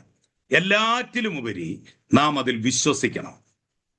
ഈ കാര്യങ്ങൾ നമ്മൾ മറന്നു പോകരുത്. ബൈബിൾ ദൈവവചനമാണ്. ദൈവത്തെ സമീപിക്കുന്നത് പോലെ തന്നെ വേണം നമ്മൾ ദൈവവചനത്തെയും സമീപിക്കാൻ. അല്ലെ? നമുക്കറിയാം, നമ്മുടെ പ്രധാനമന്ത്രി നമ്മുടെ പേരിൽ ഒരു ലെറ്റർ അയച്ചാൽ ആ ലെറ്റർ നമ്മുടെ കയ്യിൽ കിട്ടുമ്പോൾ തന്നെ നമുക്ക് എന്തൊരു സന്തോഷമായിരിക്കും. എന്താ കാര്യം? നമ്മുടെ രാജ്യത്തിന്റെ പ്രധാനമന്ത്രി എൻ്റെ പേരിൽ എനിക്ക് അയച്ച ലെറ്ററാണ്. ആ ഒരു ബഹുമാനത്തോടെ, ആ ഒരു ഭവ്യതയോടെ ആയിരിക്കും നമ്മൾ ആ ലെറ്റർ എടുക്കുകയും ആ ലെറ്റർ നമ്മൾ ഓപ്പൺ ചെയ്യുകയും ആ ലെറ്റർ നമ്മൾ വായിക്കുകയും ചെയ്യുന്നു. അല്ലെ? നമ്മൾ ഒരിക്കലും അലസമായിട്ട് ആ ലെറ്റർ ഇങ്ങോട്ട് മേടിച്ചിട്ട് വലിച്ചു കീറി ഒരിക്കലും നമ്മൾ അങ്ങനെ ചെയ്യില്ല. നമ്മൾ അതിനെ വളരെ സൂക്ഷ്മതയോടെ, കാരണം എന്താണ്, ഇത് പ്രധാനമന്ത്രി എനിക്ക് എഴുതിയ ലെറ്റർ അല്ലേ, അത് വളരെ സൂക്ഷ്മതയോടെ ഞാനതിനെ കൈകാര്യം ചെയ്യും. ഇതുപോലെ തന്നെ ദൈവത്തിന്റെ വചനത്തെ നമ്മൾ കൈകാര്യം ചെയ്യുമ്പോൾ, ദൈവത്തിന്റെ വചനത്തിന്റെ നമ്മൾ സമീപിക്കുമ്പോൾ, ദൈവത്തിന്റെ വചനത്തെ നമ്മൾ സമീപിക്കുമ്പോൾ നമ്മൾ എന്ത് ചെയ്യണം? ദൈവത്തെ സമീപിക്കുന്നത് പോലെ വേണം ദൈവത്തിന്റെ വചനത്തെ സമീപിക്കാൻ. ഈ വചനത്തെ നമ്മൾ സ്നേഹിക്കണം, പിന്നെ പഠിക്കണം, പിന്നെ അനുസരിക്കണം. ഇതിനെല്ലാറ്റിലും ഉപരിയായി ഈ വചനത്തെ നമ്മൾ വിശ്വസിക്കണം. ഇതെന്നോടുള്ള ദൈവത്തിന്റെ സംഭാഷണമാണെന്ന്, ഇത് ദൈവം ഞാൻ എന്താകണമെന്ന് ആഗ്രഹിക്കുന്ന നിലയിൽ എന്നോട് സംസാരിച്ചിരിക്കുന്ന ഭാഗങ്ങളാണ് എന്ന തിരിച്ചറിവോടെ നമ്മൾ അതിനെ സമീപിക്കുകയും ദൈവവചനത്തിൽ ആഴമായി വിശ്വസിക്കുകയും നമ്മൾ ചെയ്യണം. ദൈവം തന്റെ വചനം നമുക്ക് തന്നു എന്നത് ദൈവത്തിന് നമ്മളോടുള്ള സ്നേഹത്തിന്റെ അടയാളമാണ്. ഇത് ദൈവത്തിന്റെ വചനം നമുക്ക് തന്നത് ദൈവത്തിന് നമ്മളോടുള്ള സ്നേഹത്തിന്റെ അടയാളമാണ്. വെളിപ്പാട് എന്ന വാക്കിന്റെ അർത്ഥം ദൈവം തന്റെ സ്വഭാവത്തെയും മനുഷ്യർക്ക് തന്നോട് എങ്ങനെ ശരിയായ ബന്ധത്തിലേക്ക് വരുവാൻ കഴിയും എന്നതിനെ പറ്റിയും നമുക്ക് മനസ്സിലാക്കി കൊടുത്തു എന്നുള്ളതാണ്. വെളിപ്പാട് എന്ന വാക്കിന്റെ അർത്ഥം അതാണ്. ദൈവത്തിന്റെ സ്വഭാവത്തെ മനുഷ്യർക്ക് തന്നോട് എങ്ങനെ ശരിയായ ബന്ധത്തിലേക്ക് വരുവാൻ കഴിയും, അതായത് ആ ദൈവിക ബന്ധത്തിലേക്ക് ഒരു മനുഷ്യൻ എങ്ങനെ വരാനായിട്ട് കഴിയും, ഇതിനെക്കുറിച്ച് നമുക്ക് മനസ്സിലാക്കി തന്നു എന്നുള്ളതാണ് അതിന്റെ അർത്ഥം. ദൈവം തന്റെ വചനത്തിൽ ഇവ നമുക്ക് വെളിപ്പെടുത്തിയില്ലായിരുന്നു എങ്കിൽ ഈ വക കാര്യങ്ങൾ നമുക്ക് അറിയുവാൻ കഴിയുമായിരുന്നില്ല. ദൈവത്തിന്റെ വചനത്തിൽ ഈ കാര്യങ്ങളൊന്നും ഇല്ലായിരുന്നെങ്കിൽ നമ്മൾ എങ്ങനെ ഇത് മനസ്സിലാക്കിയാനെ? 1500 വർഷങ്ങൾ കൊണ്ടാണ് ദൈവത്തിന്റെ പൂർണ്ണമായ വെളിപ്പാട് നമുക്ക് ലഭിച്ചിരിക്കുന്നത്. അതിൽ നമ്മുടെ വിശ്വാസത്തിന് വേണ്ടിയതെല്ലാം ഉണ്ട്. നമ്മുടെ വിശ്വാസ ജീവിതത്തിന് ആവശ്യമായതെല്ലാം ഉണ്ട്. അത് മാത്രമല്ല, ദൈവത്തിന് പ്രസാദമായി ഈ ഭൂമിയിൽ ജീവിക്കാൻ ആവശ്യമുള്ളതെല്ലാം ദൈവം ആ ബൈബിളിൽ വ്യക്തമാക്കി തന്നിട്ടുണ്ട്. ദൈവത്തെ പ്രസാദിപ്പിച്ച് നമുക്ക് എങ്ങനെ ജീവിക്കാൻ കഴിയും എന്നുള്ള കാര്യവും ബൈബിളിൽ വ്യക്തമായി രേഖപ്പെടുത്തിയിട്ടുണ്ട്. ബൈബിൾ ദൈവവചനമാണെങ്കിൽ നമ്മുടെ ജീവിതത്തെ പറ്റിയും വിശ്വാസത്തെ പറ്റിയും സാൻമാർഗിക ജീവിതത്തെ പറ്റിയുമുള്ള അവസാനമായുള്ള അധികാര ശബ്ദമാണത്. ഇതിനപ്പുറത്തൊരു ശബ്ദം നമുക്കിനി കേൾക്കാനില്ല. നമ്മുടെ ജീവിതത്തെ പറ്റിയും നമ്മുടെ വിശ്വാസത്തെ പറ്റിയും സാൻമാർഗിക ജീവിതത്തെ പറ്റിയുമുള്ള അവസാന അധികാര ശബ്ദവുമാണ് ദൈവത്തിന്റെ വചനം എന്ന് നമ്മൾ മനസ്സിലാക്കണം. വേദപുസ്തകം നല്ലൊരു പുസ്തകം മാത്രമല്ല. ഈ പലരും പറയുന്ന ആ ബൈബിൾ നല്ലൊരു പുസ്തകമാണ്. ഇതൊരു വെറും ഒരു നല്ല പുസ്തകം മാത്രമല്ല, അതിലുപരി ഇത് ദൈവത്തിന്റെ വചനമാണ് എന്ന്, ദൈവത്തിന്റെ വചനമാണെന്നുള്ള കാര്യം ഞാൻ അറിയണം. ഇതിനെ നമുക്ക് എങ്ങനെ അറിയാൻ സാധിക്കും? ഇതുവരെ എഴുതപ്പെട്ടിട്ടുള്ള മറ്റ് ഏത് മതഗ്രന്ഥത്തെക്കാളും വേദപുസ്തകത്തെ വ്യത്യസ്തമായി നിർത്തുന്ന ഘടകം എന്താണ്? എല്ലാ മതങ്ങൾക്കും മതഗ്രന്ഥങ്ങളുണ്ട്.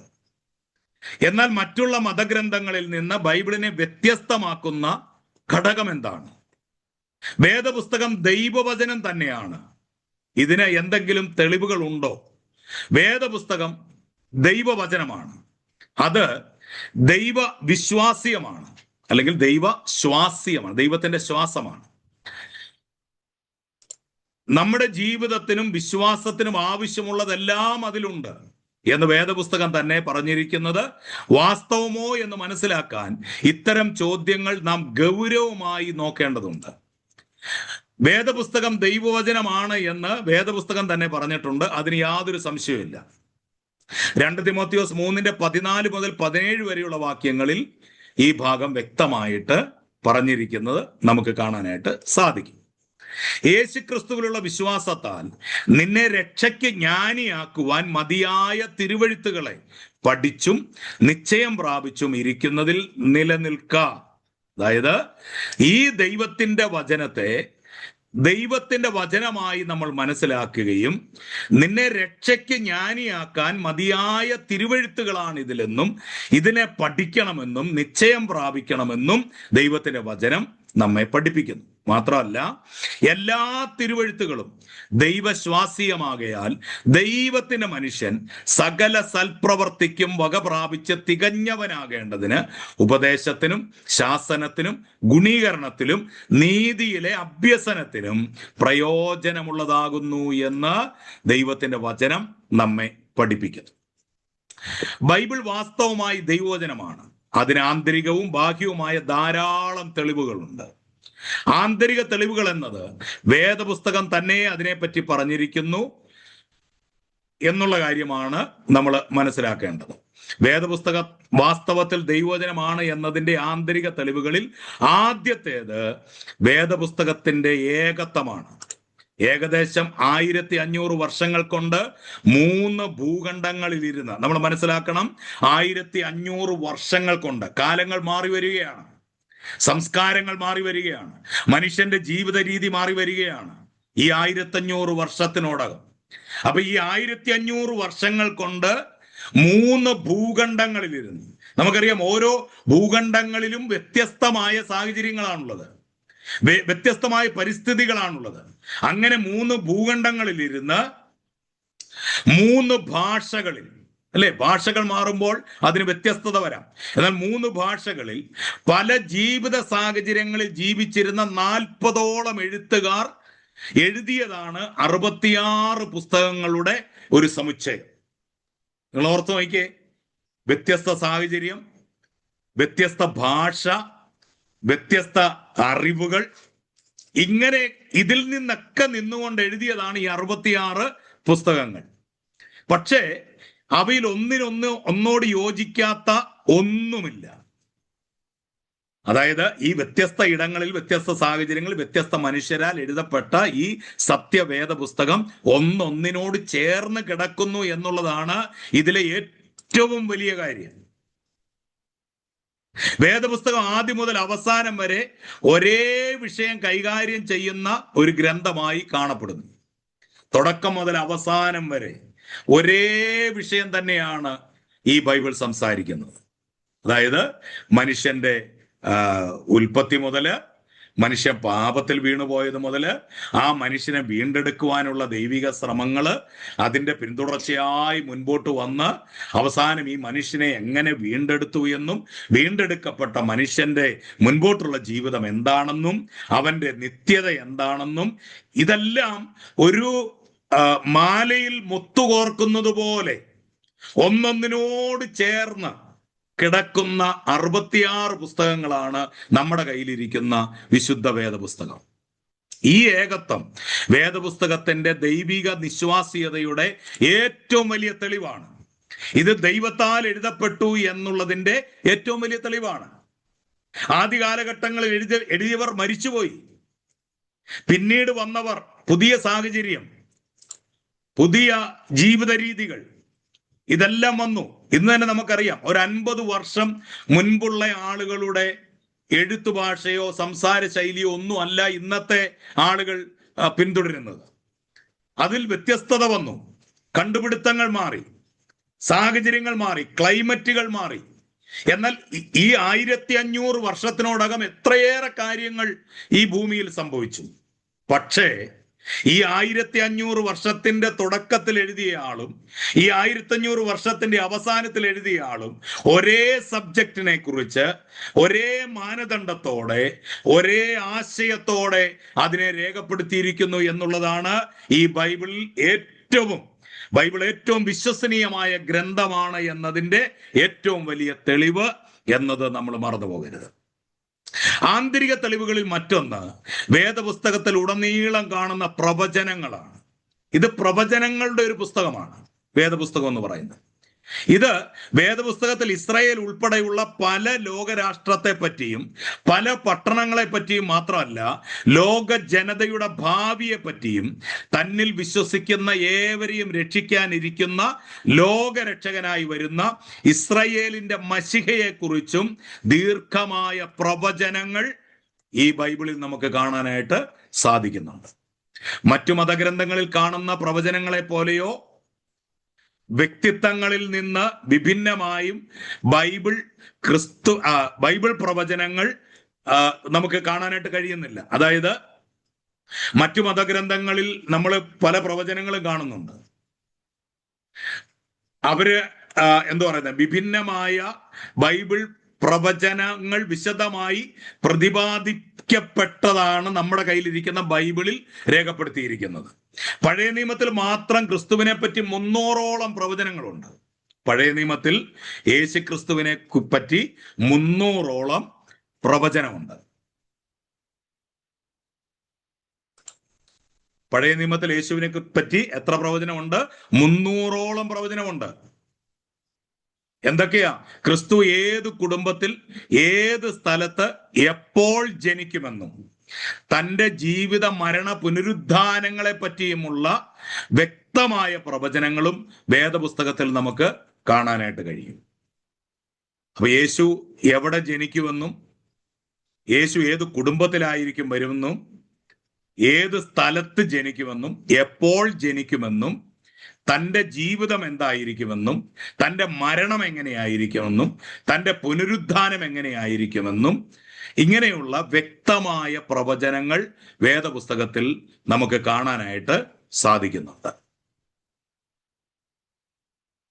ഇങ്ങനെ യേശുവിനെ കുറിച്ചുള്ള 300 പ്രവചനങ്ങൾ പഴയ നിയമത്തിൽ നമുക്ക് കാണാനായിട്ട് കഴിയുന്നുണ്ട്. ഈ പ്രവചനങ്ങളും അവയുടെ നിവർത്തിയും തെളിയിക്കുന്നത് വേദപുസ്തകത്തിന്റെ ദൈവനിശ്വാസ്യതയല്ലാതെ മറ്റൊന്നല്ല. വേറൊരു പുസ്തകത്തിനും ഇത്രയും അധികം നിറവേറിയ പ്രവചനങ്ങളുടെ പരമ്പര നിരത്തി വയ്ക്കുവാൻ സാധ്യവുമല്ല. അതായത് ഒരുപാട് മതഗ്രന്ഥങ്ങളുണ്ട്, അതിൽ പലതിലും പ്രവചനങ്ങളുണ്ട്. പക്ഷേ വേദപുസ്തകത്തിലെ പ്രവചനങ്ങൾ നിവർത്തിക്കപ്പെട്ടതുപോലെ മറ്റൊരു പുസ്തകത്തിലെയും മറ്റൊരു ഗ്രന്ഥങ്ങളിലെയും പ്രവചനങ്ങൾ നിവർത്തിക്കപ്പെട്ടതായിട്ട് നമുക്ക് കാണാനായിട്ട് സാധിക്കുന്നില്ല. മൂന്നാമത്തെ ആന്തരിക തെളിവ് വേദപുസ്തകത്തിന്റെ അതുല്യ അധികാരവും അതിന്റെ ഉൾക്കരുത്തുമാണ്. വേദപുസ്തകത്തിന്റെ അതുല്യമായ അധികാരം, അതിന്റെ ഉൾക്കരുത്ത്. എന്നാൽ ആദ്യ 2 തെളിവുകളെ അപേക്ഷിച്ച് ഇത് കൂടുതൽ വസ്തുതാപരമാണ്. പക്ഷെ ഇത് ബൈബിളിന്റെ ദൈവികമായ ഉത്ഭവത്തിന് ശക്തി കുറയ്ക്കുന്നില്ല. ഇതുവരെ എഴുതപ്പെട്ടിട്ടുള്ള മറ്റേത് പുസ്തകങ്ങളെക്കാളും അനുവാചകരെ രൂപാന്തരപ്പെടുത്തുവാനുള്ള വേദപുസ്തകത്തിന്റെ അധികാരം ഈ പുസ്തകത്തെ അതുല്യമാക്കുന്നു. അതായത് മറ്റേതൊരു മതഗ്രന്ഥത്തെക്കാളും കേൾവിക്കാരെ, അല്ലെങ്കിൽ ഈ വചനം വായിക്കുകയും പഠിക്കുകയും ചെയ്യുന്നവരെ രൂപാന്തരപ്പെടുത്താനുള്ള വേദപുസ്തകത്തിന്റെ അധികാരം വളരെ ശ്രദ്ധേയമാണ്. ഏറ്റവും കൂടുതൽ ലോക ചരിത്രത്തിൽ ആളുകളെ വ്യത്യസ്തമാക്കിയിട്ടുള്ളതും രൂപാന്തരപ്പെടുത്തിയിട്ടുള്ളതും ദൈവത്തിന്റെ വചനമായ ബൈബിളാണ്. എണ്ണമറ്റ ആളുകളുടെ ജീവിതങ്ങളെ വേദപുസ്തകം രൂപാന്തരപ്പെടുത്തിയിട്ടുണ്ട്. മരുന്നിന്റെ ആധിക്യത്തിൽ നിന്നും, സ്വവർഗഭോഗാസക്തിയിൽ നിന്നും, പാപവഴികളുടെ അഗാധത്തിൽ നിന്നും അനേകരെ ഈ വേദപുസ്തകം വിടുവിച്ചിട്ടുണ്ട്. ക്രൂരന്മാരായ കുറ്റവാളികളെ മനുഷ്യ സ്നേഹികളാക്കി തീർത്തിട്ടുണ്ട്. ബൈബിളിനെ വെറുത്തിരുന്ന അനേകർ ഇതിനെ സ്നേഹിക്കുവാൻ തുടങ്ങി. പാപികളെ രൂപാന്തരപ്പെടുത്തുവാനുള്ള ഈ അതുല്യ ശക്തി വേദപുസ്തകത്തിൽ ഉള്ളതിന്റെ കാരണം ഇത് ദൈവത്തിന്റെ വചനമായതുകൊണ്ടാണ്. കണ്ടോ, ഇത്രയും പ്രാഗൽഭ്യത്തോടെ മറ്റൊരു ഗ്രന്ഥത്തിനും ഉറപ്പിച്ചു പറയാൻ കഴിയാത്ത ഒരുപാട് കാര്യങ്ങൾ ഈ വേദപുസ്തകത്തിന് ചെയ്യാൻ സാധിച്ചു എന്നുള്ളത് നമുക്ക് മനസ്സിലാക്കാൻ പറ്റുന്ന ഒരു കാര്യമാണ്. നമ്മൾ ഇന്നും അനേക സാക്ഷ്യങ്ങൾ കേൾക്കുന്നവരാണ്. ആ വ്യക്തിയുടെ പഴയകാല ജീവിതം എന്തായിരുന്നെന്നും, ആ വ്യക്തി ഇപ്പോൾ എന്തായി തീർന്നെന്നും, ഇപ്പോൾ അദ്ദേഹം ഏത് മാർഗമാണ് പിന്തുടരുന്നതെന്നും, അല്ലെങ്കിൽ അദ്ദേഹത്തിന്റെ ജീവിതത്തിൽ വന്ന രൂപാന്തരങ്ങൾ എന്താണെന്നും ഒക്കെ നമ്മൾ ഒത്തിരി സാക്ഷ്യങ്ങൾ കേൾക്കുന്നതാണ്. ഈ രൂപാന്തരങ്ങളെല്ലാം വരുത്തിയത് എന്താണ്? ദൈവത്തിന്റെ വചനമായ സത്യവേദ പുസ്തകമാണ്. മേൽപ്പറഞ്ഞ ആന്തരിക തെളിവുകളെ കൂടാതെ വിശുദ്ധ വേദപുസ്തകം യഥാർത്ഥത്തിൽ ദൈവവചനമാണെന്നുള്ളതിന് വേറെ ബാഹ്യമായ തെളിവുകളും നമുക്കുണ്ട്. അതിലൊന്ന് വേദപുസ്തകത്തിന്റെ ചരിത്ര പ്രാധാന്യതയാണ്. വേദപുസ്തകത്തിന്റെ ചരിത്ര പ്രാധാന്യതയാണ്. മറ്റേത് ചരിത്ര സംഭവങ്ങളെയും പോലെ വേദപുസ്തകത്തിൽ വിവരിച്ചിരിക്കുന്ന ചരിത്ര സംഭവങ്ങൾ വസ്തുനിഷ്ഠമാണെന്ന് നമുക്ക് ആരാഞ്ഞറിയാവുന്നതാണ്. പുരാവസ്തു ഗവേഷകരും ചരിത്ര ഗവേഷകരും പല ആവർത്തി ബൈബിളിലെ ചരിത്ര രേഖകൾ കൃത്യവും സത്യവുമാണെന്ന് തെളിയിച്ചിട്ടുണ്ട്. അതായത് ഈ വേദപുസ്തകത്തിൽ പറഞ്ഞിരിക്കുന്ന ഓരോ കാര്യങ്ങളും സത്യമാണെന്ന് തെളിയിക്കപ്പെട്ടിട്ടുണ്ട്. നമുക്കറിയാം, ഈ അടുത്ത കാലത്ത് നോഹയുടെ പെട്ടകം കണ്ടെത്തുവാനിടയായി തീർന്നു. അതൊരു വലിയ വാർത്തയായിരുന്നു.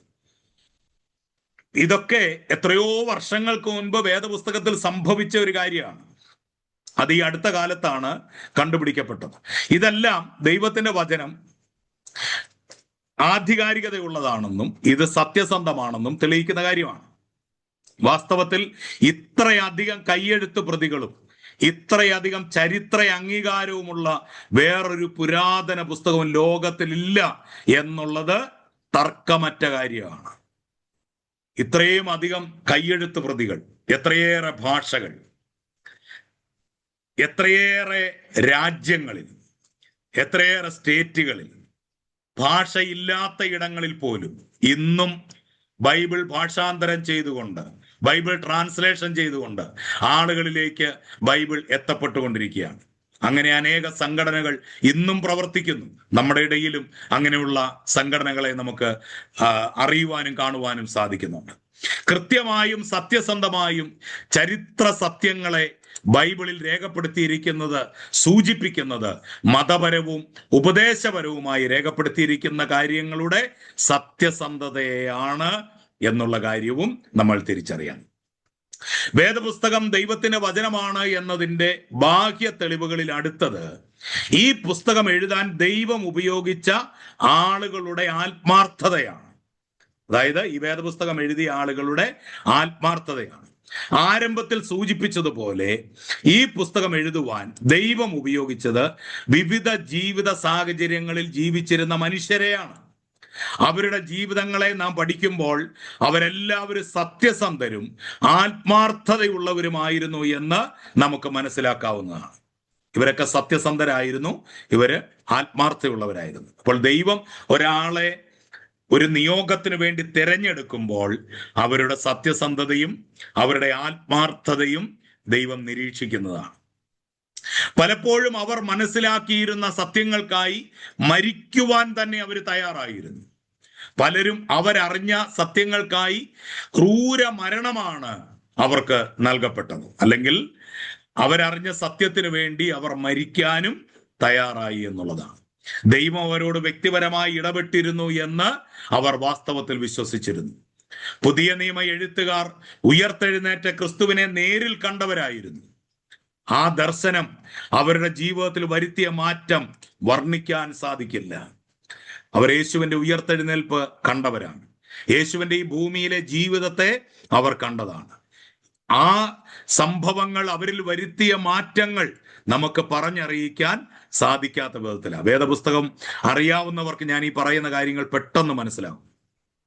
ഒരിക്കൽ ഭയത്താൽ പതുങ്ങിയിരുന്നവർ പിന്നീട് അതേ സത്യത്തിന് വേണ്ടി ജീവൻ കൊടുക്കാൻ തയ്യാറായത് ഈ ദൈവിക ദർശനമായിരുന്നു, അല്ലേ? അപ്പോസ്തലനായ പത്രോസിനെ കുറിച്ച് നമുക്കറിയാം. ആ മനുഷ്യൻ കേവലം ഒരു പെങ്കൊച്ചിന്റെ മുമ്പിൽ വരെ യേശുവിനെ തള്ളിപ്പറഞ്ഞു. അവന്റെ ഭയം കൊണ്ടായിരുന്നു. ഞാൻ യേശുവിനെ ഏറ്റുപറഞ്ഞാൽ ഇവർ എന്നെയും പിടിക്കുമെന്നും എന്നെയും ഉപദ്രവിക്കുമെന്നും എന്നെയും ക്രൂശിക്കുമെന്നും പത്രോസ് ഭയപ്പെട്ടു. അതുകൊണ്ട് പത്രോസ് യേശുവിനെ തള്ളിപ്പറഞ്ഞു, പ്രാഗി ആണയിട്ടു. എന്നാൽ ഇതേ മനുഷ്യൻ തന്നെ 10,000-കണക്കിന് ആളുകളുടെ മുൻപിൽ എഴുന്നേറ്റ് നിന്നിട്ട് ഈ യേശുവിനെ കുറിച്ച് അദ്ദേഹം വെളിപ്പെടുത്തുകയാണ്. നിങ്ങൾ ക്രൂശിച്ചു കൊന്ന ക്രിസ്തുവിനെ എന്റെ ദൈവവും പിതാവുമായി എഴുന്നേൽപ്പിച്ചു, അതിന് ഞങ്ങൾ സാക്ഷികളാകുന്നു എന്ന് തൻ്റെ ഇടത്തോടെ ആ മനുഷ്യൻ പറയുകയാണ്. അവസാനം പത്രോസിന്റെ അവസാന നാളുകളിലേക്ക് വരുമ്പോൾ ചരിത്രം പറയുന്നത് എക്സ് ആകൃതിയിലുള്ള, എക്സ് എന്ന ലെറ്ററിന്റെ ആകൃതിയിലുള്ള കുരിശുണ്ടാക്കി പത്രോസിനെ തലകീഴായി ക്രൂശിച്ചു കൊന്നു എന്നാണ് ചരിത്രങ്ങൾ നമ്മളെ പഠിപ്പിക്കുന്നത്. അവരുടെ ജീവിതവും മരണവും ബൈബിൾ വചനമാണ്, ഇത് സത്യമാണ് എന്ന് തെളിയിക്കപ്പെടുന്നത് ആയിരുന്നു. ബൈബിൾ ദൈവവചനമാണെന്നുള്ളതിന്റെ അടുത്ത ബാഹ്യ തെളിവ് ബൈബിളിന്റെ അനശ്വരതയാണ്. ബൈബിൾ വേദപുസ്തകമാണ് എന്ന് ബൈബിൾ തന്നെ പ്രഖ്യാപിച്ചിരിക്കുന്നത് കൊണ്ട് മറ്റേത് പുസ്തകത്തെക്കാളും അധികം ശത്രുക്കൾ ബൈബിളിനുണ്ടായി. ബൈബിൾ വേദപുസ്തകമാണെന്ന് ബൈബിൾ തന്നെ പ്രഖ്യാപിച്ചിരിക്കുന്നത് കൊണ്ട് മറ്റു പുസ്തകങ്ങളെക്കാളും അധികം ശത്രുക്കൾ ബൈബിളിനുണ്ടായി. കൂടാതെ ഇതിനെ തകർക്കുവാനും നശിപ്പിക്കുവാനും ധാരാളം ആക്രമണങ്ങൾ ഉണ്ടായി. ഇതെല്ലാം ചരിത്രത്തിൽ രേഖപ്പെടുത്തിയിരിക്കുന്ന കാര്യങ്ങളാണ്. പുരാതന റോമ ചക്രവർത്തിയായിരുന്ന ഡയോക്ലിഷ്യൻ തുടങ്ങിയ ചക്രവർത്തിമാരും ആധുനിക യുഗത്തിലെ കമ്മ്യൂണിസ്റ്റ് ഏകാധിപതികളും എന്നുവേണ്ട ഇന്നത്തെ നിരീശ്വരവാദികളും ഇതിനെതിരായി ആഞ്ഞടിച്ചിട്ടുണ്ടെങ്കിലും അവയെല്ലാം തൃണവൽഗണിച്ചുകൊണ്ട് ബൈബിൾ ഇന്നും ലോക വിപണിയിൽ മുൻപിൽ തന്നെ നിൽക്കുകയാണ്. ഏറ്റവും അധികം പ്രസിദ്ധീകരിക്കുന്നതും വിറ്റഴിയുന്നതുമായ പുസ്തകമായി ബൈബിൾ ഇന്നും നിലനിൽക്കുകയാണ്. ഇതിനെ ഉപദ്രവിച്ചവർ, ഇതിനെ ആക്രമിച്ചവർ അനേകരാണ്. പക്ഷേ ഈ ബൈബിൾ അവസാനിപ്പിക്കാൻ അവർക്ക് കഴിഞ്ഞില്ല. ബൈബിൾ ഇന്നും അജയ്യമായി തന്നെ മുൻപോട്ട് പോയിക്കൊണ്ടിരിക്കുകയാണ്. വേദപുസ്തകത്തിലെ കഥകളെല്ലാം വെറും കെട്ടുകഥകളാണെന്ന് കാലമത്രയും അവിശ്വാസികൾ പറഞ്ഞുകൊണ്ട് നടന്നു. അല്ലെങ്കിൽ അവരെങ്ങനെയാണ് ഇതിനെ പരിഗണിച്ചിരുന്നത്?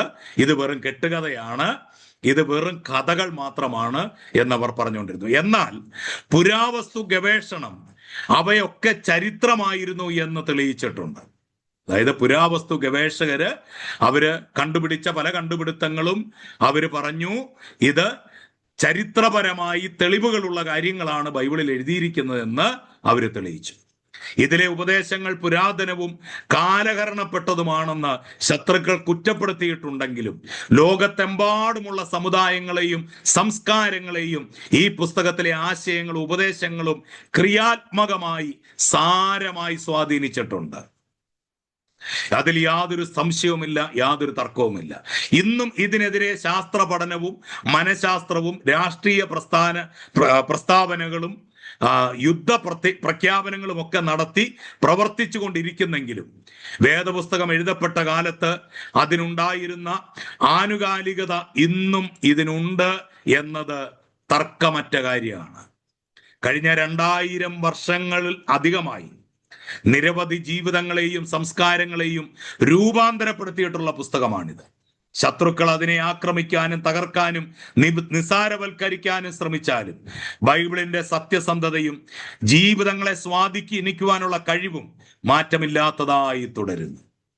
ഇന്ന് ഈ ബൈബിൾ ക്ലാസ് അറ്റൻഡ് ചെയ്യുന്ന നമുക്കറിയാം നമ്മുടെ ജീവിതത്തിൽ വന്ന മാറ്റം എന്താണ്. നമ്മൾ എന്തായിരുന്നു എന്നും ഇപ്പോൾ നമ്മൾ എന്തായി മാറിയെന്നും നമുക്ക് നന്നായിട്ടറിയാം. ഇങ്ങനെ നമ്മളെ മാറ്റിമറിച്ചത് എന്താണ്? ഈ സത്യവേദ പുസ്തകമാണ്. ഒട്ടനവധി തവണ കൊടിയ ആക്രമണങ്ങൾക്ക് വിധേയമായെങ്കിലും അതിലെ വിവരങ്ങൾ കൃത്യമായി സംരക്ഷിക്കപ്പെടുകയും ഒരു പോറൽ പോലും ഏൽക്കാതെ ഒരു മാറ്റവുമില്ലാതെ ബൈബിൾ പുറത്തു വന്നത് തന്നെ ബൈബിൾ ദൈവത്തിന്റെ വചനമാണെന്നും അദൃശ്യനായ ദൈവം അതിനെ സംരക്ഷിക്കുന്നുണ്ട് എന്നും വ്യക്തമാണ്. യേശു കർത്താവ് ഇങ്ങനെ പറഞ്ഞു, ആകാശവും ഭൂമിയും ഒഴിഞ്ഞു പോകും, എന്റെ വചനങ്ങളോ ഒഴിഞ്ഞു പോവുകയില്ല. മർക്കോസിന്റെ സുവിശേഷം 13-ാം അധ്യായത്തിന് 31-ാം വാക്യത്തിൽ നമ്മളത് വായിക്കുന്നു. ആകാശവും ഭൂമിയും ഒഴിഞ്ഞു പോയാലും എൻ്റെ വചനങ്ങൾ ഒഴിഞ്ഞു പോവുകയില്ല. എൻ്റെ വചനങ്ങൾക്ക് മാറ്റമില്ല. ഈ തെളിവുകളെ വ്യക്തമായി പരിശോധിച്ച ശേഷം നമുക്ക് നിസ്സംശയം പറയുവാൻ കഴിയും, വാസ്തവമായും സത്യവേദ പുസ്തകം ദൈവത്തിന്റെ വചനം തന്നെയാണ്. ദൈവത്തിന്റെ വചനമാണോ ബൈബിൾ എന്ന് ചോദിക്കുന്നവർക്ക് കൊടുക്കുവാനുള്ള വ്യക്തമായ ഉത്തരമാണ് നമ്മൾ ഇതുവരെയും പഠിക്കുവാൻ ഇടയായി തീർന്നത്. അതുകൊണ്ട് പ്രിയമുള്ളവരെ, ദൈവത്തിന്റെ വചനത്തെ നമ്മൾ സമീപിക്കുമ്പോൾ നമ്മൾ അറിയണം, ഒരുപാട് ആക്രമണങ്ങൾക്കും ഒരുപാട് ആളുകൾ ഇതിനെ തകർക്കാൻ എഴുന്നേറ്റിട്ടും ഇതിനെ തകർക്കാൻ കഴിയാതെ ഇന്നും അജയ്യമായി ഇത് നിലകൊള്ളുന്നുണ്ടെങ്കിൽ ഇത് ദൈവത്തിന്റെ വചനം തന്നെയാണ് എന്ന് നമ്മൾ മനസ്സിലാക്കുക തന്നെ വേണം എന്നുകൂടെ ഞാൻ പറയുകയാണ്. നിങ്ങൾക്ക് ഏതെങ്കിലും വിധത്തിലുള്ള സംശയങ്ങൾ ചോദിക്കാനുണ്ടെങ്കിൽ നിങ്ങൾക്ക് ചോദിക്കാവുന്നതാണ്. ഞാൻ ഒരു 10 മിനിറ്റ് അതിനുവേണ്ടി ഞാൻ തരികയാണ്. നിങ്ങൾക്ക് ഏതെങ്കിലും വിധത്തിലുള്ള സംശയങ്ങൾ ഇന്ന് പഠിച്ച ഭാഗത്തു നിന്ന് നിങ്ങൾക്ക് ചോദിക്കുവാൻ ആഗ്രഹിക്കുന്നുണ്ടെങ്കിൽ നിങ്ങൾക്ക് ചോദിക്കാവുന്നതാണ്.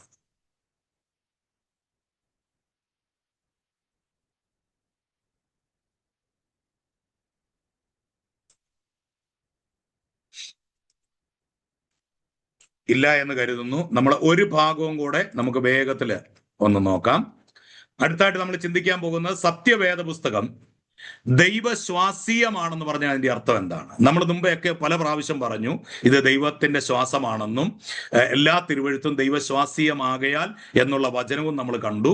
എന്നാൽ ഇത് ദൈവത്തിന്റെ ശ്വാസമാണ് എന്ന് പറഞ്ഞാൽ അതിന്റെ അർത്ഥം എന്താണ്?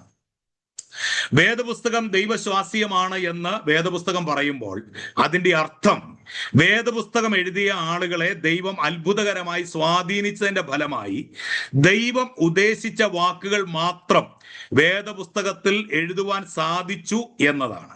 അതായത് ദൈവം എന്താണ് ഉദ്ദേശിച്ചത്, ആ ഉദ്ദേശിച്ച കാര്യങ്ങൾ മാത്രമാണ് ഇവർ എഴുതപ്പെട്ടിരിക്കുന്നത് എന്നതാണ്. പ്രചോദനം അല്ലെങ്കിൽ ഇൻസ്പിറേഷൻ എന്ന വാക്കിന്റെ വേദപുസ്തകത്തിലെ അർത്ഥം ദൈവശ്വാസീയം എന്നാണ്. ഇൻസ്പിറേഷൻ അല്ലെങ്കിൽ പ്രചോദനം, ഈ വാക്കിന്റെ വേദപുസ്തകത്തിലെ അർത്ഥം ദൈവശ്വാസീയം എന്നതാണ്. ദൈവശ്വാസീയം എന്ന് പറഞ്ഞാൽ മറ്റെല്ലാ പുസ്തകങ്ങളിൽ നിന്നും വിഭിന്നമായി വാസ്തവത്തിൽ ബൈബിൾ ദൈവത്തിന്റെ വചനമാണെന്നും അതുകൊണ്ട് വേദപുസ്തകം അതുല്യമാണ് എന്നുമാണ് ഇതിന്റെ അർത്ഥം. ബൈബിളിന്റെ ദൈവശ്വാസീയതയുടെ വ്യാപ്തിയെ പറ്റി പല അഭിപ്രായങ്ങൾ നിലവിലുണ്ടെങ്കിലും വേദപുസ്തകം അവകാശപ്പെടുന്നത് അതിന്റെ എല്ലാ ഭാഗങ്ങളിലുമുള്ള ഓരോ വാക്കുകളും ദൈവശ്വാസീയമാണ് എന്ന് തന്നെയാണ്. അതായത് ഈ 66 പുസ്തകങ്ങളിലെ ഓരോ ഭാഗങ്ങളും ഇത് ദൈവശ്വാസം തന്നെയാണ് അല്ലെങ്കിൽ ദൈവശ്വാസീയം തന്നെയാണ് എന്നതാണ് നമുക്ക് കാണാനായിട്ട് കഴിയുന്നത്. ഈ വാദഗതിക്ക് മുഴുവൻ വാക്കുകൾ നിശ്വാസീയത അല്ലെങ്കിൽ മുഴുവൻ വാക്കുകളുടെ നിശ്വാസീയത എന്നാണ് അറിയപ്പെടുന്നത്. ഇതിന്റെ അർത്ഥം ബൈബിളിലെ വെറും ആശയങ്ങൾ മാത്രമല്ല, മൂലഭാഷയിലുള്ള ഓരോ വാക്കുകളും ദൈവശ്വാസീയമാണെന്നും ബൈബിളിന്റെ എല്ലാ ഭാഗത്തുമുള്ള എല്ലാ വാക്കുകളും ദൈവ നിയോഗത്താൽ എഴുതപ്പെട്ടതാണ് എന്നുമാണ്. ചിലർ വിശ്വസിക്കുന്നത് ബൈബിളിലെ ആശയങ്ങൾ മാത്രം അല്ലെങ്കിൽ ആത്മീക ചിന്താഗതികൾ മാത്രം ദൈവശ്വാസീയമാണ് എന്നാണ്. അതായത് ചില ഭാഗങ്ങൾ മാത്രം ദൈവത്തിന്റെ വചനമാണ് അല്ലെങ്കിൽ ദൈവശ്വാസീയമാണെന്നാണ് ചിലർ വിശ്വസിക്കുന്നത്. എന്നാൽ വേദപുസ്തകം അങ്ങനല്ല പറയുന്നത്. ദൈവവചനത്തിലെ മുഴുവൻ വാക്കുകളും ദൈവശ്വാസീയമായിരിക്കേണ്ടത് ദൈവവചനത്തിന്റെ അത്യാവശ്യ ഗുണമാണ്. അതായത് ഇതിലെ ഉൽപ്പത്തി മുതൽ വെളിപ്പാട് വരെ ഇത് ദൈവത്താൽ പറയപ്പെട്ട അല്ലെങ്കിൽ ദൈവം പറഞ്ഞിട്ട് എഴുതിയ വാക്കുകളാണ്, ദൈവത്തിന്റെ ശബ്ദമാണ്, ദൈവത്തിന്റെ വാക്കുകളാണ് എന്നാണ്. ദൈവശ്വാസീയതയുടെ വ്യാപ്തിയെ പറ്റി പരാമർശിച്ചിരിക്കുന്ന ഒരു വേദഭാഗം 2 തിമോത്തിയോസ് 3:16-17 നമ്മൾ മുമ്പേ അത് ചിന്തിച്ചതാണ്. എല്ലാ തിരുവഴുത്തും ദൈവശ്വാസീയമാകയാൽ ദൈവത്തിന്റെ മനുഷ്യൻ സകല സൽപ്രവൃത്തിക്കും വക പ്രാപിച്ച് തികഞ്ഞവനാകേണ്ടതിന് ഉപദേശത്തിനും ശാസനത്തിനും ഗുണീകരണത്തിലും നീതിയിലെ അഭ്യസനത്തിനും പ്രയോജനമുള്ളത് ആകുന്നു. എല്ലാ തിരുവഴുത്തും ദൈവശ്വാസീയമാണെന്നും അത് നമുക്ക് പ്രയോജനമുള്ളതാണെന്നും ഈ വാക്യം പറയുന്നു. വേദപുസ്തകത്തിലെ ആത്മീക ചിന്തകൾ ഉള്ള ഭാഗങ്ങൾ മാത്രമല്ല, ഉൽപ്പത്തി തുടങ്ങി വെളിപ്പാട് വരെയുള്ള സകല വേദഭാഗങ്ങളിലെയും എല്ലാ വാക്കുകളും ദൈവത്താൽ നിശ്വസിക്കപ്പെട്ടവയാണ്. ദൈവത്തിന്റെ വചനം ദൈവശ്വാസീയമായതുകൊണ്ട് മനുഷ്യനും ദൈവവുമായുള്ള ബന്ധത്തെപ്പറ്റി പഠിപ്പിക്കുവാനും മറ്റു ഉപദേശങ്ങൾക്കും ബൈബിളിന് മാത്രം ആധികാരികതയുണ്ട്. മാത്രമല്ല, മനുഷ്യരെ രൂപാന്തരപ്പെടുത്തി അവരെ ദൈവത്തിന് മുൻപിൽ പരിപൂർണരായി നിർത്തുവാൻ ദൈവത്തിന്റെ വചനത്തിന് കഴിവുണ്ടെന്ന് ബൈബിൾ തന്നെ അവകാശപ്പെടുന്നുണ്ട്. ഇതിനപ്പുറം എന്താണ് നമുക്ക് വേണ്ടത്? ദൈവത്തിന്റെ വചനം ആധികാരികതയുള്ളതാണെന്നും ഇത് ദൈവത്തിന്റെ ശ്വാസമാണെന്നും തെളിയിക്കാൻ ഇതിൽ പരം എന്ത് കാര്യമാണ് നമുക്ക് അറിയുവാനുള്ളത്? തിരുവചനത്തിന്റെ ദൈവ നിശ്വാസീയതയെ പറ്റി പറഞ്ഞിരിക്കുന്ന മറ്റൊരു ഭാഗം 2 പത്രോസ് 1:21 2 പത്രോസ് 1:21 അവിടെ പറയുന്ന ഇപ്രകാരമാണ്: പ്രവചനം ഒരിക്കലും മനുഷ്യന്റെ ഇഷ്ടത്താൽ വന്നതല്ല, ദൈവ കൽപ്പനയാൽ മനുഷ്യർ പരിശുദ്ധാത്മ നിയോഗം പ്രാപിച്ച് സംസാരിച്ചിട്ടുള്ളതാണ്. കണ്ടോ, പ്രവചനം ഒരിക്കലും മനുഷ്യന്റെ ഇഷ്ടത്താൽ വന്നതല്ല, ദൈവകൽപ്പനയാൽ മനുഷ്യർ പരിശുദ്ധാത്മ നിയോഗം പ്രാപിച്ച് സംസാരിച്ചത് അത്രേ എന്നാണ് 2 പത്രോസ് 1:21 നമുക്ക് കാണാൻ കഴിയുന്നത്. വ്യത്യസ്ത ആളത്തങ്ങളുള്ളതും വ്യത്യസ്ത സാഹചര്യങ്ങളിൽ ജീവിച്ചിരുന്നവരും വ്യത്യസ്ത രചനാശൈലി ഉള്ളവരുമായ മനുഷ്യരെയാണ് ദൈവം തന്റെ വചനം എഴുതുവാൻ നിയോഗിച്ചത്. എന്നാൽ പരിശുദ്ധാത്മ നിയോഗത്താൽ അവർ എഴുതിയത് ദൈവത്തിന്റെ വാക്കുകൾ തന്നെയായിരുന്നു. വ്യത്യസ്ത സാഹചര്യങ്ങളാണെങ്കിലും വ്യത്യസ്ത ഭാഷകളാണെങ്കിലും വ്യത്യസ്ത അവസ്ഥകളിൽപ്പെട്ടവരാണെങ്കിലും അവരെ നിയോഗിച്ചാക്കിയത് പരിശുദ്ധാത്മാവാണ്.